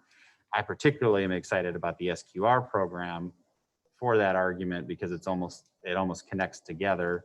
If you're doing SQR really good in your lawn, you probably don't need to irrigate as much, or maybe at all, if it's maintained and done properly the first time. So there's probably some better revenue arguments on that connectivity back to the story of what we want to do with water resources.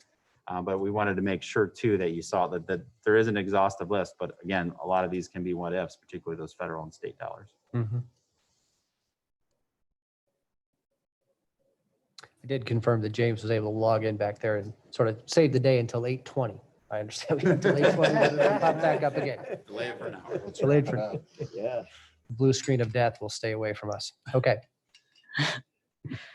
The final slide we have tonight are the questions that are still being investigated that could significantly change the model. The first is the scope of the incentive programs. How broad of a program can we reasonably execute now and in the future years, given time and resource constraints and community interest? As we had talked about, the initial the way the models are reflecting the incentive program is an initial start amount of 30,000, escalating to 100,000 and keeping that consistent high amount thereafter.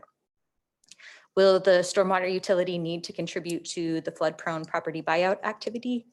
Will partner cities in the watershed be interested in investing in projects that have positive regional effect on flooding? And will stormwater infrastructure for road reconstruction projects need to be increased?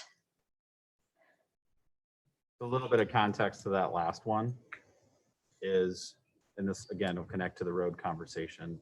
Today, we have the road dollars supporting, we'll call it the gray infrastructure related to a road. When you're putting storm, curb and gutter, when you're reconstructing a road, the intakes, the gray infrastructure, we've added dollars from the stormwater utility in the CIP to cover the stormwater management for those road reconstructions. So it's basically us complying with our own ordinance, right? That we put into place, that we put on private developers of, we have runoff off of those roads. How are we dealing with the water quality volume, the water quality issues of that road runoff?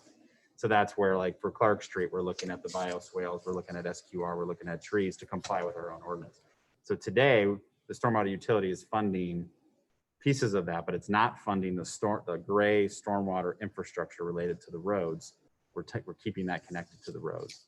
So it's also will be a part of this road conversation of, as we look to maximize resources, we have talked about in the past, and I think when we first discussed moving it up to 3 million, was when we have a situation where the utility infrastructure underneath, whether it's the water main or the sanitary sewer, is needed for replacement associated with the roads. Well, the utility should compensate or pay for some of that road because you have to remove the road to get to the utility and replace the road after the utility's replaced underneath. How do we do that with stormwater will be a discussion that we need to have. And we're kind of doing a 50-50 on it right now. And that could change. It'll impact the road funding if you do it one way. It impacts the water resources utility another way if you do it the other direction. So that's just, again, one of those things that we'll have to kind of sort out as we go through these key infrastructure funding conversations going forward. Matt, I know this is a strange look or question off of what you just said, but to me it ties, if that's where we're headed philosophically with all the gray and the storm water and everything is roads and it's going to happen at the same time, something much simpler and smaller in dollars, where did we leave things like lights, street lights and things, did that, I know we moved some of them at once and we were going to move them back. Where are they today?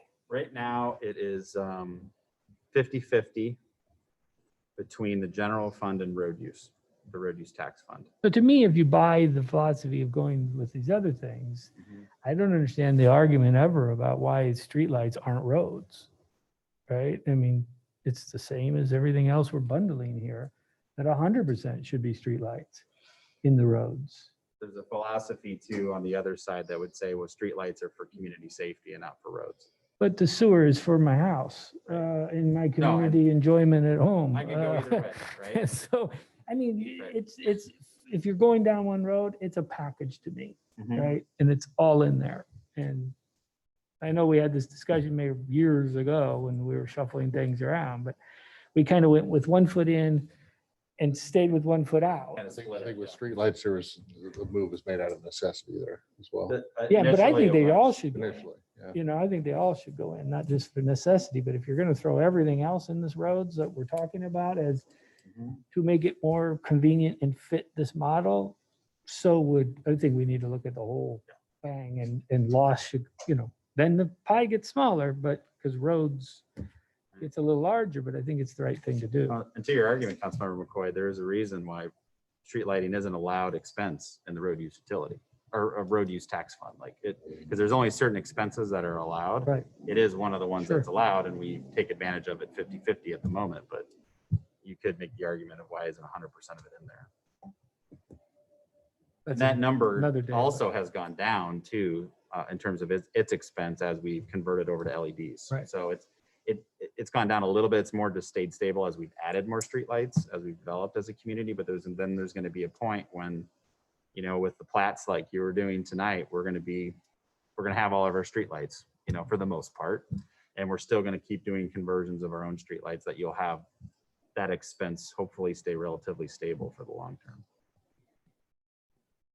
As long as our Mid-American friends keep it that way. As Stephanie and I were thinking about leaping off points for the discussion here, unless there are specific questions here. One thing that we'd like a measure of tonight is how big do you want to go as a team? There's difference between scenario 1, 2, and 3 that shows you sort of status quo, but moving to the residential tier, a more moderate approach with number 2, but not doing everything that we've recommended to this point for staffing, O&M, capital, and incentive program. 3 checks the box on the things that we think align with the priorities we've heard you all express interest in our previous discussions, but then that comes with a much more aggressive revenue requirement that you saw, and that's been Stephanie then outlined 4, 5, and 6. So as you're kind of doing a gut check, at least for this moment right now, and all this can still be changed, do you find yourself moving toward a more aggressive approach, wanting to do more, something more moderate? Are you still looking for information to be able to make that kind of a decision? If you're asking right away, I need more time, but I lean towards the moderate, right? Is my initial, I mean, we didn't get here overnight. We're not going to get back overnight, and it's going to be a long haul, but so are all of the other things we have in front of us. You know, Ted will preach roads, and we didn't get there overnight, and we're not going to fix them overnight, right? So it needs to be a balanced, to me, action with stormwater, with flooding, and with roads. They're all equal to me of importance. Yeah, I agree with you, Mike. The first thing that jumped out at me when I went through these was the medium approach right there, you know, and I agree with you as well. We didn't come in this overnight. These are long, year-long work. It's not going to happen in 1 year, 5 years. You know, these are long-term programs right here. And I'm not ready for, I understand the costs associated with full times. I think 2 individuals could be a little too aggressive for what I'm looking for, but I think the modern approach, at least for right now, for X amount of years, we can always look at that and say, okay, do we need to ramp up? What's our metrics of success on this? Are we getting fast enough where we did? I mean, it's what we did with roads right there. We knew we had to ramp that up. I understand we could probably get there faster with option 3 or 4, but for me, it'd be the moderate approach. I think you start moderate and you look at and you continue to evaluate opportunities that could bring value to the table for us in terms of funding and other opportunities to get things done. And I think that creativity is always going to have to be involved. I mean, but right now, this is a template that we can build off of. And it seems to me that the moderate approach is probably the best approach, but that we've got to keep our nose to the grindstone on the creative ways to do things, Matt. And I'd love to add to that, Your Honor, too, is I think staffing component too is right now, for example, these models are showing 100% of that expense being in the water resources utility. So if we have as a part of this, because of the O&M that we have to deal with, and O&M will have going forward as we do these best management practices, whether it's on Clark Street or ponds or anything that we're taking on as a city. And if we create a natural resources team, they're not doing that work 100% of the time. So for example, is there flexibility or creative ways that we can think about how these positions are funded if we deem them appropriate, where in the winter months, they're plowing streets, right? They're doing snow removal. So is it a combination of things when we look at some of these operation positions that, yes, you know, when it's nice out or when we get into the deep fall months, when you're doing a lot of stream bank work and we have these dedicated positions doing these maintenance and inspections, yep, they're focused on the water resources. But can we also, you know, get creative and maybe even look at what are other aspects of those positions could be leveraged for that are needs of the city, whether is as we, you know, continue to add more roads to the system like you did tonight with future plats. Can we leverage a couple of things and not just have it solely dedicated, because that would take the number down here and also serve a need that we're going to have in other areas going forward as we continue to build out as a city. So that's just another way to look at it too, is you could also do some leveraging, just like we talked about on the revenue side with the water utility. How can we, on the expense side and the revenue side, provide a little bit of creative leverage or support to That's absolutely these true. efforts that I know are important to the council. So. You know, you start with this template, right? And this evolves. And we have many, many examples of what Matt's referring to that we've done over time, over years and years here. That's how we are able to do what we do with a stable levy rate of 6 years. And that's why we have our AAA bond rating from a financial perspective. That's why we do, because we're creative. We have good plans. We work with them. We massage them. We move them going forward. And I think that this is a good start. A lot of work's been done here. So I would encourage all of us to keep the blowtorch on. And I think with this council, that's going to happen. You think, Susan? Well, I feel like we've got some road to make up. So I'd like to move along as fast as we could, but I understand the moderate approach and feeling like we're getting things targeted right, and then reserve the right to appropriately ramp it up if we Absolutely. need to, because it's certainly one of the things we hear from citizens about the most. So. Sat in a neighborhood meeting just the other night, looking at a pond full of mud. Yeah. And that's what I'm talking about. And, you know, and I know that I'm not alone here, but I spend more time on these issues with our residents than just about anything else. That's just it. And I feel like we not only have ground to make up, but we have a lot to get ahead of, because as we're seeing more and more development to the northwest, that's going to have a very detrimental impact. So And I refer. glad we're not talking about going the easy Yeah. Well, and I'd flight direction. direct everybody back to the previous slide where we showed you the rainbow bar graphs, and the by far highest rated project was a major project that's got a lot of things that suggest that it may not happen, because these are things that are requiring coordination among a lot of different cities and stakeholders. But those Alice's Road detention projects Yeah. have a massive, it's one of our last opportunities for a regionally significant flood mitigation project in the Walnut Creek watershed, I think. It is highly valuable to the city of Clive. That does not even reflect the value that it might create for other neighboring cities as well. If that does come together, that opportunity to be opportunistic or to make the case, that's one of those triggers that could take move us to a different posture potentially. But Yeah. the flood prone property buyout program is a great example of this council's willingness to take those chances and take those opportunities when they come. And that revenue source is on the slide. You which guys- is another- Yeah, I think some of my problem here though is digesting, you know, the pond with the mud, and I get it, right? We've all heard about it in other ponds. And some of those waterways and those ponds or detention ponds are, whose are they, right? Whose are they? And are they the cities? Are they homeowners associations? And going back to what the council, you know, said earlier, and we're pretty adamant, was those development agreements of 20 years ago were contracts and need to be upheld.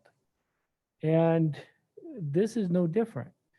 Those contracts from 20 years ago need to be upheld. And if we're not going into these homeowners associations and these ponds and such and saying, put them back to where they were supposed to be when you developed, then we might talk about doing something in the future. But those two were contracts to the city that we made in good faith, that we're now saying, never mind on those, but we'll hit those commercial properties on Hickman, right? Because those were contracts. And so we're saying two things tonight, and I want to be careful. No, I'm not, I know, but these options are all or nothing. Moderate to me means if you back off something else in your programs, right? Somewhere else, it's hard decisions. You can, that moderate can be higher than what we want it to be. We have to make tough decisions with the dollars we have to say, what is moderate? I mean, it's not, this modeling isn't the exact thing we have to follow, because this says roads will stay the same, trails will stay the same, everything will stay the same. We can tweak it ourselves by saying, we'll back off something and we'll increase this piece, right? And so again, that piece to me is troubling, as well as a lot of these projects are currently owned by other private entities, right? They made a contract with us at one time to fix them and go back and put your trees that were supposed to be in your commercial property back in, where many of them are missing. I get the policing of it. It's not easy, but maybe we put more people in community service to go and police the trees that are in commercial properties and the detention ponds that are supposed to be at certain depth. You know, you look at the Grimes Pond that Metro Waste is building today. From once they broke ground to today, it doesn't pass because of the silting in and all that. It needs to be redug before they'll take ownership. We have to enforce that as a city. That's the first step before I'll look at coming in with city money to then bring it back up to code for them. They bring it to code, then I would consider. So I'm going to need some direction then for where the council's at on that, because I've got a timing problem. Because first off, the working out of what an incentive grant program was going to look like, whether they're small grants or big grants, the criteria is very important to work out, as we previously discussed. But let's assume that we've worked those out. If the majority of the council feels the way that Councilman McCoy feels, that we need to have done a more comprehensive inspection of the broader facilities across the city of Clive first. And enforcement. And enforcement of letting them know potentially that they are out of compliance or have things that they need to do. And as Doug said, if we're going to poke like that, then that means we're got to be ready to keep engaging with them as well. The engagement strategy then looks one way if we're just bringing the sharp end of the stick. It looks something different if we've got a grant program already in place to go and say, then there might be some financial incentive that we could offer as well. So from a timing standpoint, we're saying get the grant program up here in the next 6 months so that we can get going on these projects. From an inspection and understanding what we're dealing with program, we've got 2 years ahead of us of understanding more broadly the whole system, the way we described it right now. And I've got a gap of 18 months. Well, we may not get going on any projects depending on the parameters that are established with a grant program.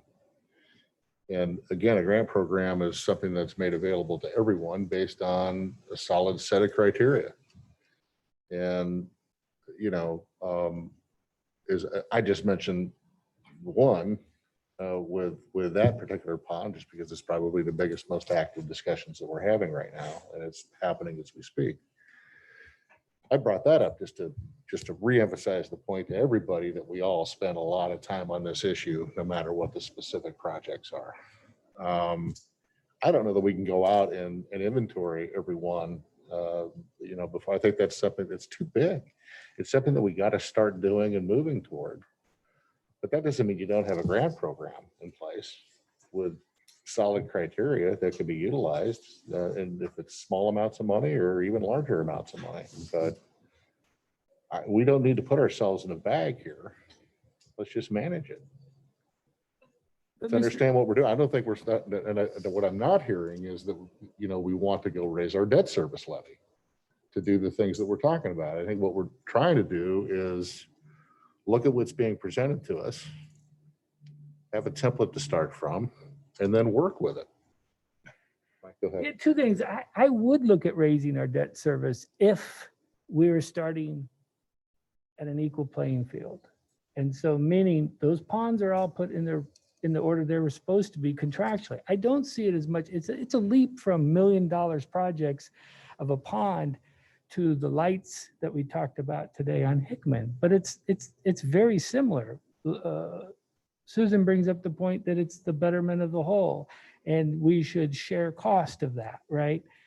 Here we're saying, and we said, it's a contract, the commercial properties will pay it, that's the contract.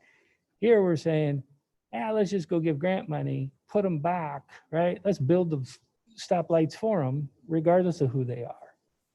And regardless of the contracts of the past. Let's put it, because we want to hurry this project up.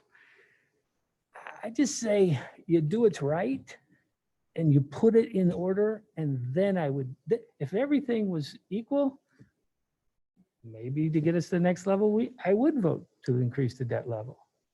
But not Maybe. today to increase projects in certain areas of something they let go over 20 years, 30 years, or Yeah. 10 years, or 5 years, right? And I think, and I know we keep coming back to this grant program, and that's not the only thing we're talking about here. We're talking about a lot of other things as it relates Yeah. to this plan. This just happens to be probably the most public thing and the thing that our residents are interested in, that have talked to us about over years. And when some of our neighbors have plans in place and we don't, Absolutely. that piques my attention. But you know, that's not the only aspect of this that we're talking about. Again, it's going to come back to the criteria that we established for this grant program. And if it's not just the grant to dredge your pond, what's it for? Well, it's for implementing new technology, right? To improve it going forward. Those kinds of things. I think we got to be really cognizant of that. Stephanie, I'm not sure if it was a previous slide or the actual spreadsheet where we have that representation of sort of the different cost drivers of the programs. And I know we don't necessarily have to have a visual of it. With the three of them? Yes. No, not that one. Although this is kind of gets at it. Within these bars right here, where would we say is the incentive program?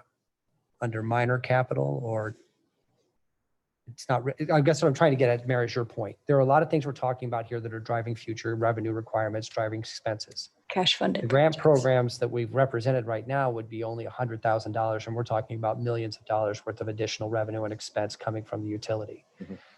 So to Councilman McCoy's point, there's some ideological questions about how you fairly potentially set that up and when you set that up.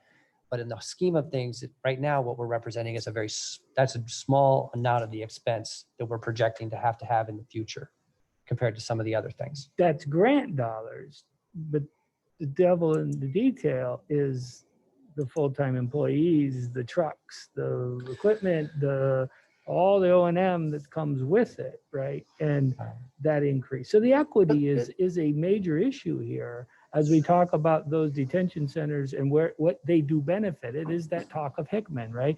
Tell me what people up on Harbach benefit from those projects that are getting the 100,000, major projects that are getting the 100,000. So I think we just got to keep consistent with the messaging of if equity is the message, let's look at equity across the board.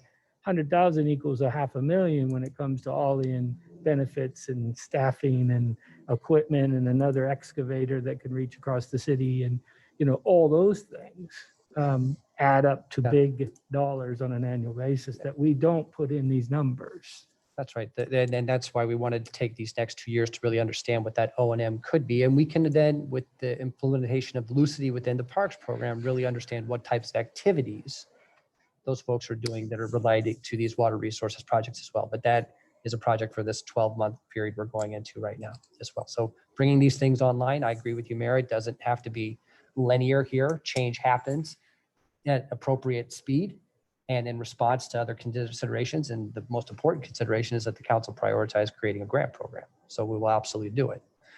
But with plenty of discussion about what that careful criteria needs to be. We got to fall back on I think the overall purpose and vision and mission of what we're trying to do here with water resources. And that is get our arms around this massive issue that is very, very complex. We got to start somewhere, and that's what this is all about. So it's definitely going to be fluid, I think, but we have to manage it accordingly. Yeah, I would agree, Mayor. We need to start somewhere. And I think this is an excellent starting point. But Mike, I also agree with your point too, that, we need to be able to enforce contracts and regulations that we've had. And I don't like to give a free pass to somebody or an organization that's not doing what they said they were supposed to do. So I think it's really doing it. I don't think it's one or the other. I think it's both right there. We need to start. I think a lot of us have talked about that alternative two, that moderate position right there, and be able to flex off that depending what our needs, depending how it's going, depending the resources utilized, cost, operation and maintenance. But the reality is, at the same time, I also feel strongly that we need to hold some things accountable as well. But I think you can do them both. Your Honor, if I may, to Councilmember Klein's point, unless I don't know if Ted wanted to get in here as well, Councilmember Weaver. But to that point, perfectly on the inspection and enforcement side. So in terms of the inspection of BMPs, privately owned BMPs, whether they're HOAs or commercial properties, right? We know there's issues out there and things that aren't in compliance or operating as they should. And there's the stick approach, which is the heavy regulation, which you definitely have the tools to go down that road, but that road's going to be a rough road, which you can definitely go down.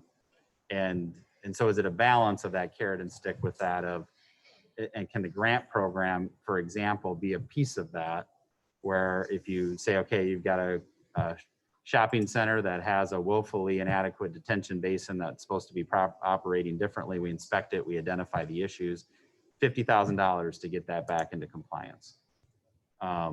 There's tools out there to force that over time. They're going to be difficult tools to get that done, but is it a combination of the regulation enforcement and then the city saying, okay, to maybe add some leverage to the situation, we'll come alongside you for a portion because this asset is a part of a bigger public benefiting system that eventually makes its way down to Walnut Creek.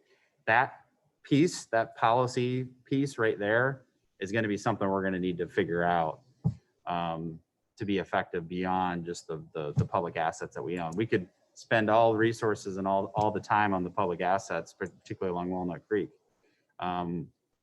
There's definitely plenty of need, as you've seen in the projects that are listed here.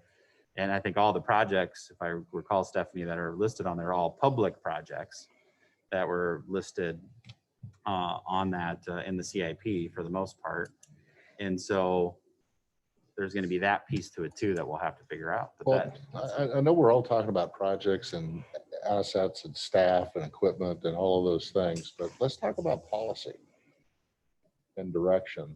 And what you just talked about, Matt, with inspection and enforcement and a process that's in place and policies that are in place that really address and hit the mark. And what we're trying to do is more important to me than this revenue stuff that we're talking about. We've got to get the policies right. We've got to get the processes correct if we're going to be effective at trying to get our arms around this behemoth that we're trying to get our arms around.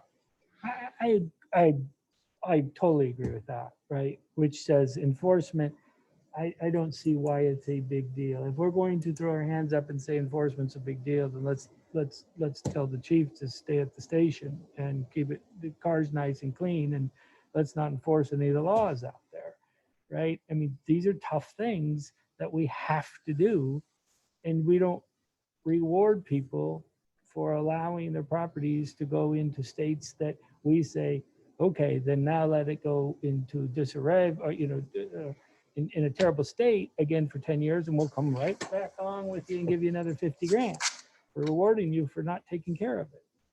So I think, anyways, I agree. We don't put policies in place and procedures and other things and enforcement's not to do it. And that's all. I think it's crazy that we're not even talking about that enforcement piece. We will, and I think we need to, and I think that's why we're having this discussion. It's just there's just so much here. Yeah, and these numbers on the screen are great ones to bring up with actual cost, right, of all in personnel services. Right. Well, and then But a lot of discussion down here, if I may. Ted, do you want to weigh in on anything in particular at this point before we move on? Well, I don't know that I have a whole lot to add. I mean, I do tend to agree with Mike. And maybe it's just because I don't understand how the grant program is going to work completely yet. But to me, I don't know why it has to be an all or nothing. Do we have to complete or create this completely comprehensive grant program on the front end, or can we not just create a pilot or pick and choose who we want to give grants to? And again, maybe it's just my ignorance on that, but it doesn't seem like it has to be mutually exclusive. So I don't know. That's just kind of my rudimentary understanding of it at this point. I mean, as far as the kind of the previous discussion an hour ago, seems like on the different alternatives, I mean, the easy answer is always the middle ground, right? Like, you got slow, medium, and fast. Well, the easy target is medium. And so to a certain extent, I agree with that. I will say I still have some hesitation and reservations even about the medium approach and the cost of that and how all that's financed. But that's obviously the natural inclination. But what I will say is I need to study this a little bit more. I read the deck in advance, but I'm not going to pretend I understood everything I was reading. And so I was kind of counting on the discussion to help me with it. And it did, but it's just a lot of data to take in and make that quick of a decision. So that's my inclination, but I want to study it a little bit further and because maybe there's other ways to massage that. And then, I think Pete even used a word that I agree with, is with triggers. Maybe there's some triggers in there where we're looking at funding certain projects. If we get federal grants or funding or state funding or what have you, but otherwise they're just contingencies down the line. I don't know. I mean, it's stuff I need to look at a little bit further, but those are kind of my thoughts. I really appreciate that, Councilman, and all of your comments as well, and your desire to do this next level of study. We're ready now to put materials in front of you to do that study and start playing in this sandbox to understand financially what are the effects of various policy decisions that you might prefer, so that we continue to have this thoughtful conversation about all these things and how they weave together as well. I do want to clarify one point that I think there might have been some confusion on before. The capital projects that are overwhelmingly represented in this plan and that drive that number across the scenarios for capital spending over time are Greenbelt related and public property related projects. There, I think, are one or two in there that might still be a private one. I think I saw Country Club Lake was still in there as well, but that one is already become sort of non-starter for us because we know we're not going to drain Country Club Lake just to get flood storage capacity at that place. So we can go back and tune that up, but overwhelmingly we're talking about public projects that have been identified in millions and millions of dollars of those public projects, largely because the start of the whole document is the thing that matters to Clive and its future is the Greenbelt. It's one of the linchpins that I credit Doug with really banging into my head. It's in the logo of the organization. It conveys water, it does ecological services, it has all the other amenities and benefits that we try and identify through that pairwise exercise as well. And so these water resources investments, while we can narrow them down to questions of property ownership and public ownership and so forth, they are overwhelmingly about this distinctive Clive Greenbelt goal that's identified in strategic planning. One thing I think we might consider doing is pointing to those best practices that are happening with some of our neighborhoods and others in Clive. And for example, the Country Club Owners Association is about to dredge Country Club Lake again in the next 30 to 60 days. When that happens, I'll let you know because it's really fascinating to watch it. Mm-hmm. So I just think letting the public know that that is happening is actually worth pointing out. Mm-hmm. That's an excellent point. Yeah. Thank you, Councilwoman. One last thing, I want to temperature check on it, and then we don't need to continue with the discussion now, and I will follow up individually with everybody as you're working with this. Ed, you want to, Councilman Weaver, or anybody else as you want to ask more of these pointed questions, Stephanie and I will be available to answer them for you. The tiered rate structure. One of the key assumptions here is that we were going to start dealing with different types of residential property differently. You've seen now what the financial effect of that is across a couple different models.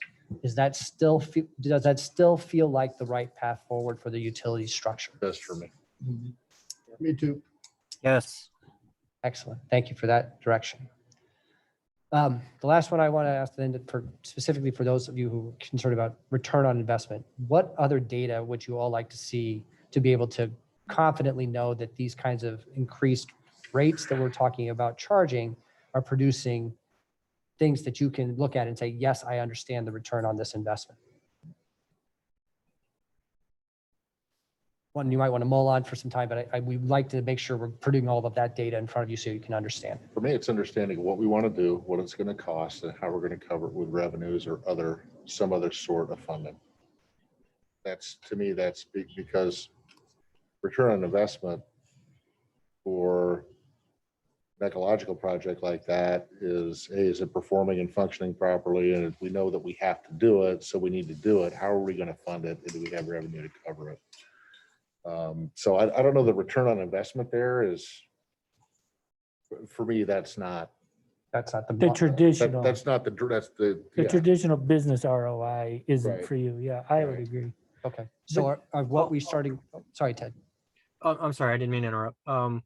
Well, and this may not be possible in some cases, or maybe even many cases, but I know for me, what would be helpful in certain projects is, what's the cost if we don't do it? No, that's excellent. And that gets back to the why. Then why are we doing it? Well, Right. because if we don't do it, this is what's going to happen. This is what it Right. will cost us down the road. Maybe that's part of your return on investment that Sure. you're talking about. Definitely with the flood mitigation, we can start to make that kind of calculation. We know what our increased risk is if we don't do certain things, and then we can annualize that risk. That's how FEMA is one of the ways that FEMA does the benefit cost ratio and determining whether or not a project meets their minimum threshold. So at least in that area, we have some clarity on what our flood mitigation projects are going to mean in terms of not taking action. Did you tell James to put this back up so Ted wouldn't keep talking? I'll send him another text. Yeah, this is James telling me I've said enough, man. So. Getting the hook from Jake. Pete, this has been great discussions. Stephanie, thank you for your patience with our system and appreciate your great work. I think we've hit this one pretty hard tonight. Let's continue to hit it, because I think the resolve is here amongst all of us, and has been, to continue to make improvements here in big, bold ways, even if they're moderate, big, bold ways. So thank you all. The great discussion. Stephanie, thank you. We'll look forward to Thank you, Your Honor. continuing our work together. But you can stay with us for a little while longer. Stay for the rest of the meeting. You can't leave. I would leave. Yeah, she gets to sit down. Why don't we, well, Pete's jumped up here, so we'll Matt, do you want wait to a take second. off? I guess it doesn't matter now. Let's move to reports. Pete, why don't you go ahead and start us? Thank you, Your Honor. So first, great news to share. As I previewed earlier this month, Clive has won some Voice of the People awards. Oh, So the official announcement on this won't be until Matt receives the award when he gets to Portland at the ICMA conference at the beginning of October. But this year we were the winner nationally for community design. One of my favorite questions is in that community design award is your neighborhood a great place to live? I mean, they just ask it right there on the button, and a huge percentage of respondents gave that good or excellent. It's a great validation just of one of the basic building blocks of any city. Do you feel great in your community, that part of your community that you're closest to, your neighborhood? And people say yes. So that I'm doing more analysis on exactly sort of what our story might be coming out of this, but that was one that really stuck with me when I first saw the announcement. The other one where we were a national finalist was in safety. So shout out to the police and fire department. They did a wonderful job coming up with stories about what they've done in the last year. The CALIA accreditation was a huge headline there, as well as the fire department's PAC program. So much more to come on this, much more for us to celebrate as a community. And I specifically want to shout out to Doug and the Comm Dev team, and to Rick and to Mike for the work they did to help me come up with sort of the narrative when we submitted our applications in those areas. You may have noticed this morning and some other media earlier in the month, We've got a little bit of goat envy bubbling up in the metro. I love goat envy. It's fantastic. This story today was generated from the goats and their kind of cheeky Twitter account that they run, where we poked at some of our friends at West Des Moines, but then also engaged with the writers there on the Axios newsletter. Our friends at 515 deserve a lot of credit here too. They put together a wonderful Harvestivus event, raising dollars specifically for Greenbelt stewardship. They will be making a future contribution or a couple through the Community Foundation. Great that we have that fund set up. Thank you to our excellent Clive business there for their support. All reports was that it was a really fun day. Public safety storytelling will be ramping up this month. We are already out there capturing B-roll and photographs of the construction.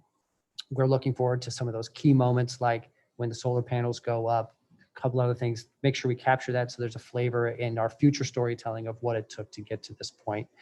And there will be a lot of other sort of interviews and things like that where I come to some of you to ask questions about how you're feeling about the project. We want to make sure that our public leaders, all of you, are well represented in that storytelling we do when it's time to finally cut the ribbon when we get to November. The Indian Friends at Indian Hills Junior High and at Metro Waste. Today we had a wonderful kickoff meeting. I want to make it sort of an annual thing that with each part of each of those school buildings, we're working with them to do something fun. Last year we didn't do a big project with our friends at Schuler Elementary, but we have this year. We've got a project already rolling with Indian Hills Junior High that'll have to do with Greenbelt stewardship and waste as well. So it lines up well with the science team over there. So we look forward to that partnership. Most of that story and most of that work will be done here in the sort of the warm weather we still have this month, and then into the through the winter as well. But we think there's a lot of potential in this story that we're working on there. Finally, building on something that Doug presented on earlier tonight, the RFP for the University Boulevard flood mitigation sort of study is now ready to go and has gone out to some of our consulting teams tonight. And I'm gathering up some more contact information to send to other potential consultants tomorrow. This is a very important step in one of the strategic priorities that the council set, which was get ready to submit a BRIC application by the end of 2022. Was I think the deadline that we were, and there's some yay and nay points within there as well. But this is the first sort of, not the first, not even close to the first. It's the next step in getting ourselves prepared to decide, are we going yes or no? And if we are going, having our game plan in place so that we can be successful. That's all I have. A lot going on. Yes, sir. We had and I was going to mention this, but I prefer that you describe it. We had a really nice life-saving award event at Willis last week, and why don't you walk the council through that and kind of share some detail on it. It was really a nice event and so well done, and if you would. Well, these things happen first and foremost because we have individuals who in that moment stepped up and knew what to do. They had the courage to do it. In this situation, we were at Willis Auto Center because Matt Willis was one of those people.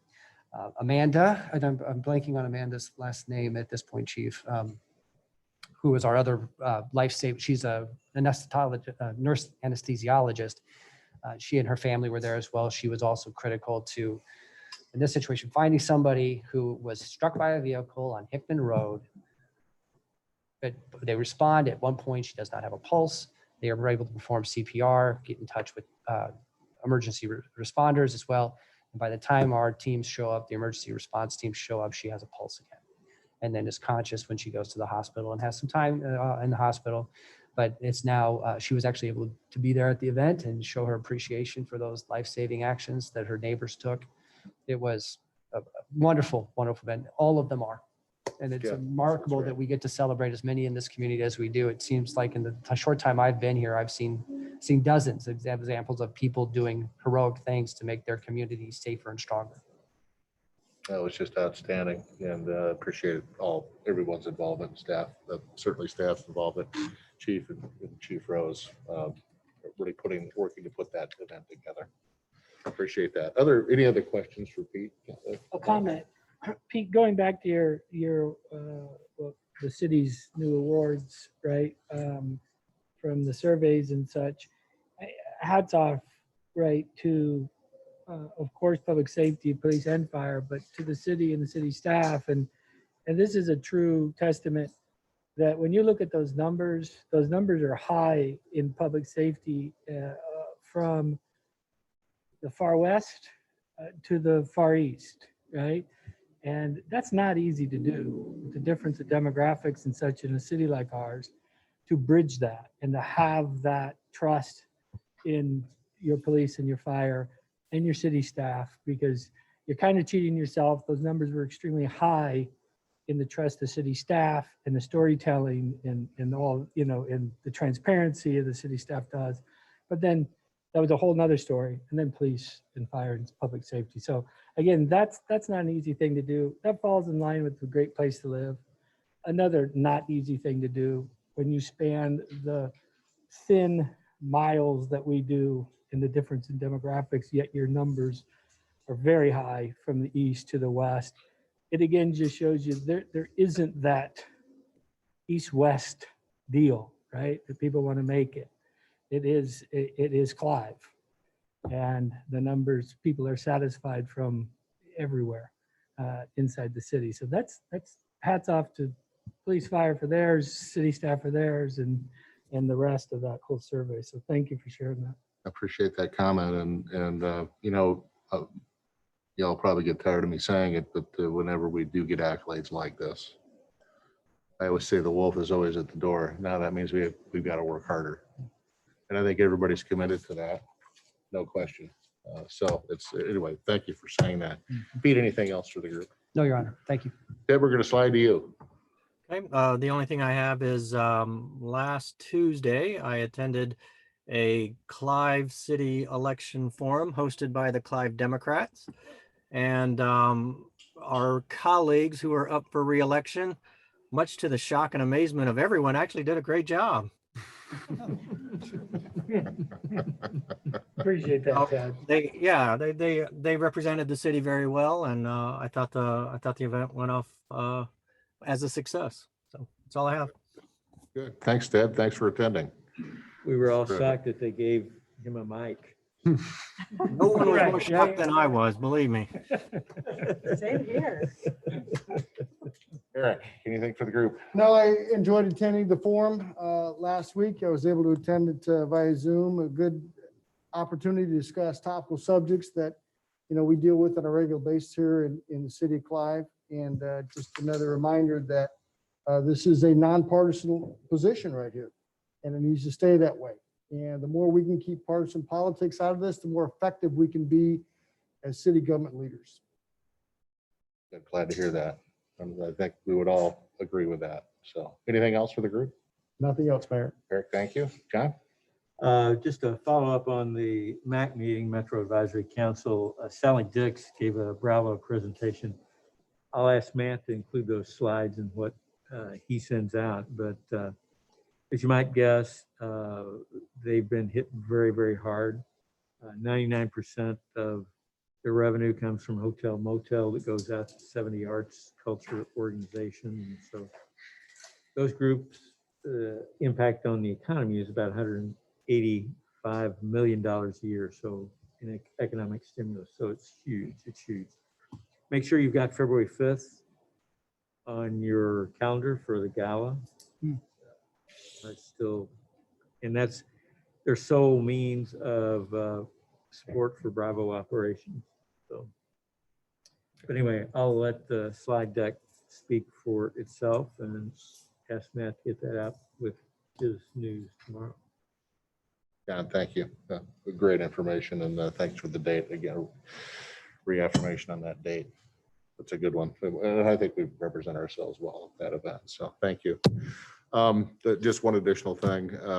So that same day that we had the life-saving award event, I attended the NCMIC 75th anniversary community dinner, and it was held on their campus. Just a really nice event.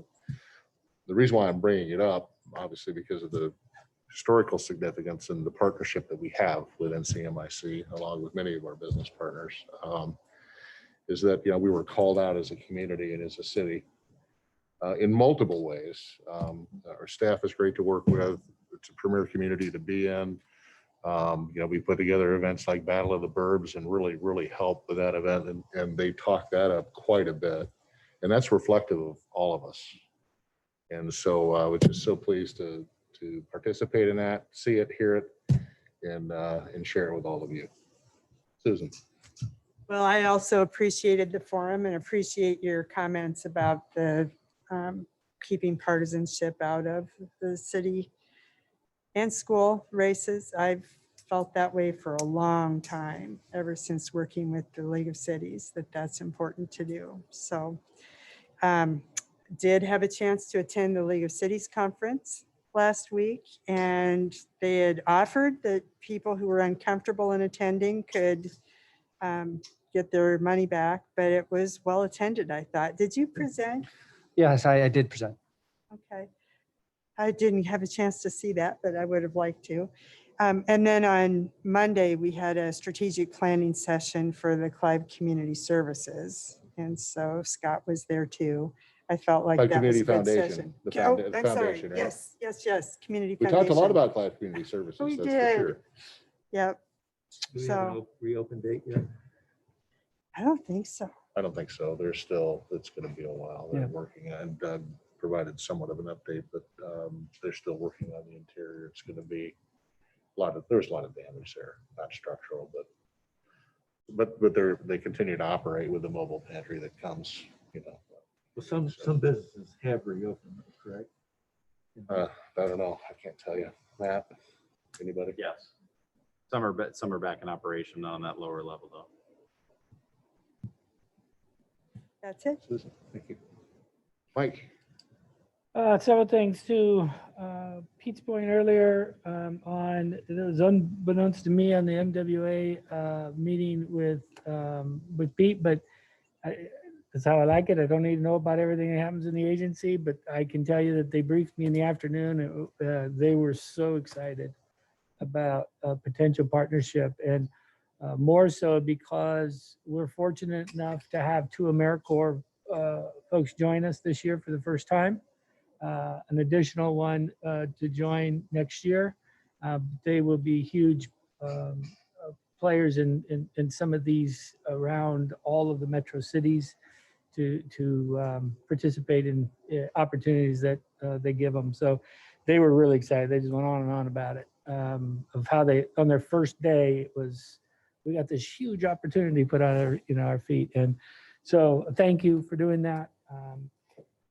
The WRA met. There's not much to talk about on the WRA happenings. It was a 6-minute meeting and then a closed session. So if you blinked, you missed it. But the great thing that came out of it was that they announced the Iowa League of Cities City Administrator of the Year. And it was fun because Jim Sanders was there and present. He's a commissioner for WRA, and it was Jim Sanders from Johnston. So if you have an opportunity to send him a note or something, well deserved by him, and especially in his last year of being a city administrator, but to win that. So huge kudos to him in that. The last thing, and I won't ask for a full report on this, but I do want to mention it because I think it's important as you talk to residents and as all of you have your phones open to them. I've been getting some messages over the last few months and days about a property down off of University. This was not planned, but he probably knew because the messages are coming loud and clear. That if something's happening, I want the council to understand and know that this has been long going down, is at 78th Street. Many of the residents believe, one, the unsightliness of that property. We've had trouble with it. It's the concrete block building down there.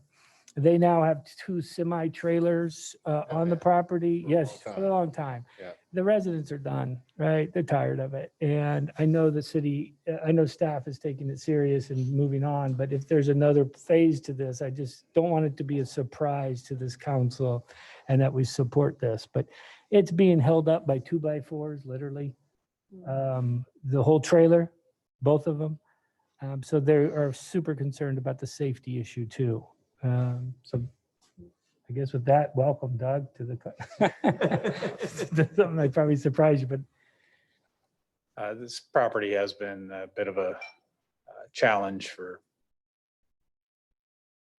couple decades. In any case, what we're dealing with at the moment are two issues. One is that the property owner, you may recall, a couple of years ago, started making some improvements to the building itself, adding a pitched roof and some other things.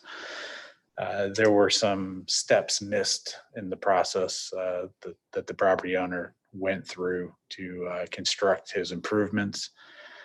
So we've been attempting to work with the property owner to get those issues resolved appropriately. Secondarily, as they made the improvements to the building, their position was they needed to take the stuff that was in the building and put it someplace while they're doing their improvements, which is how the semi-trailers showed up to provide that temporary storage. At this particular point, those structures had not been moved. We have been working again with the property owner to get that particular issue resolved. We did not get a lot of voluntary cooperation. We did resort to some assistance from city attorney's office to draft some materials. We have provided those to the property owner that did result in some movement. So actually, if you go by the property, one of the trailers is gone. The second one, I believe, was supposed to be gone today, but if not today, tomorrow. So I believe that they are making progress. If I remember correctly, they have until the end of the month, so next week, to resolve fully the outstanding issues with both the building and the site.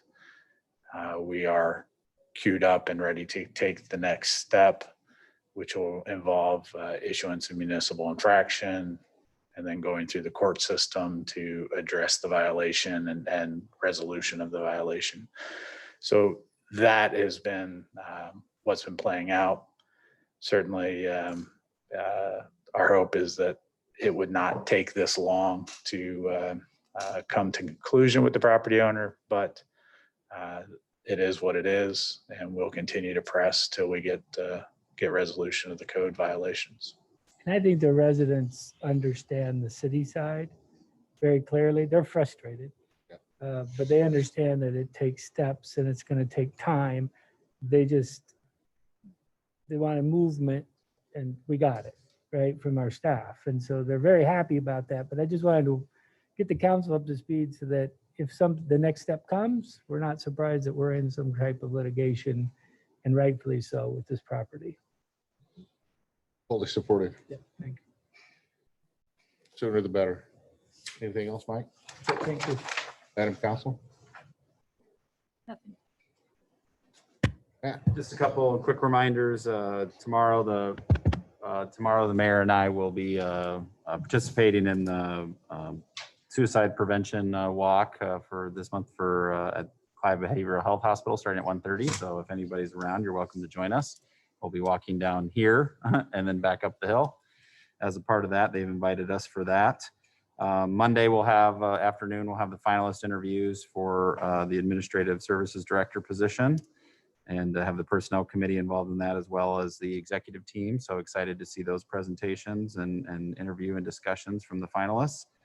And then as we get into November, we'll start talking more about ribbon cutting for the Public Safety Center, as Pete alluded to earlier in November. So a lot of exciting things happening. If you've been by the site, you'll see a lot of pavement has been done here recently. We've pretty much got all the parking lots done and just working on the Hickman connection. So you'll see a lot of changes happening in the exterior as the grading and the plants start getting planted here in the end of September, month of October, and our planning window. And we'll also, as I mentioned in my update last week, be wanting to get the whole council out for another tour of the facility here in the middle of October. We're going to actually pair it with the normally scheduled facility committee meeting out there on site. And I think it's the third Friday in October, if I'm remembering correctly.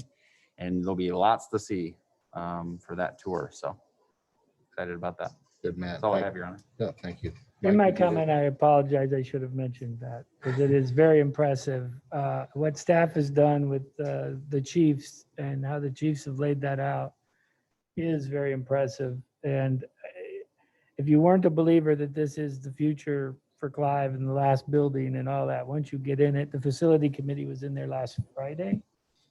Friday. We went through Friday morning, 7:30 or so, and it's come a long ways, but it is very impressive. It is a Clive-built facility for the future. So staff has done a great job, and the chiefs have spent countless hours at this. And so much more to come. Right. So, yeah, Right. yeah. Oh, and that fantastic. reminds me, I did go to the Pleasant Hill Oh, yeah. open house for their new Oh, facility. good.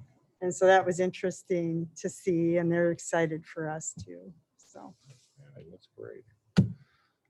Other questions for Matt, council? Okay, Matt, thank you. Matthew, any other correspondence? Further. Council members, anything else for the good of the order? No, sir. Ted, you okay? Good. Seeing none, we're going to adjourn at 8:30. Hey, Ted, I forgot you were even here.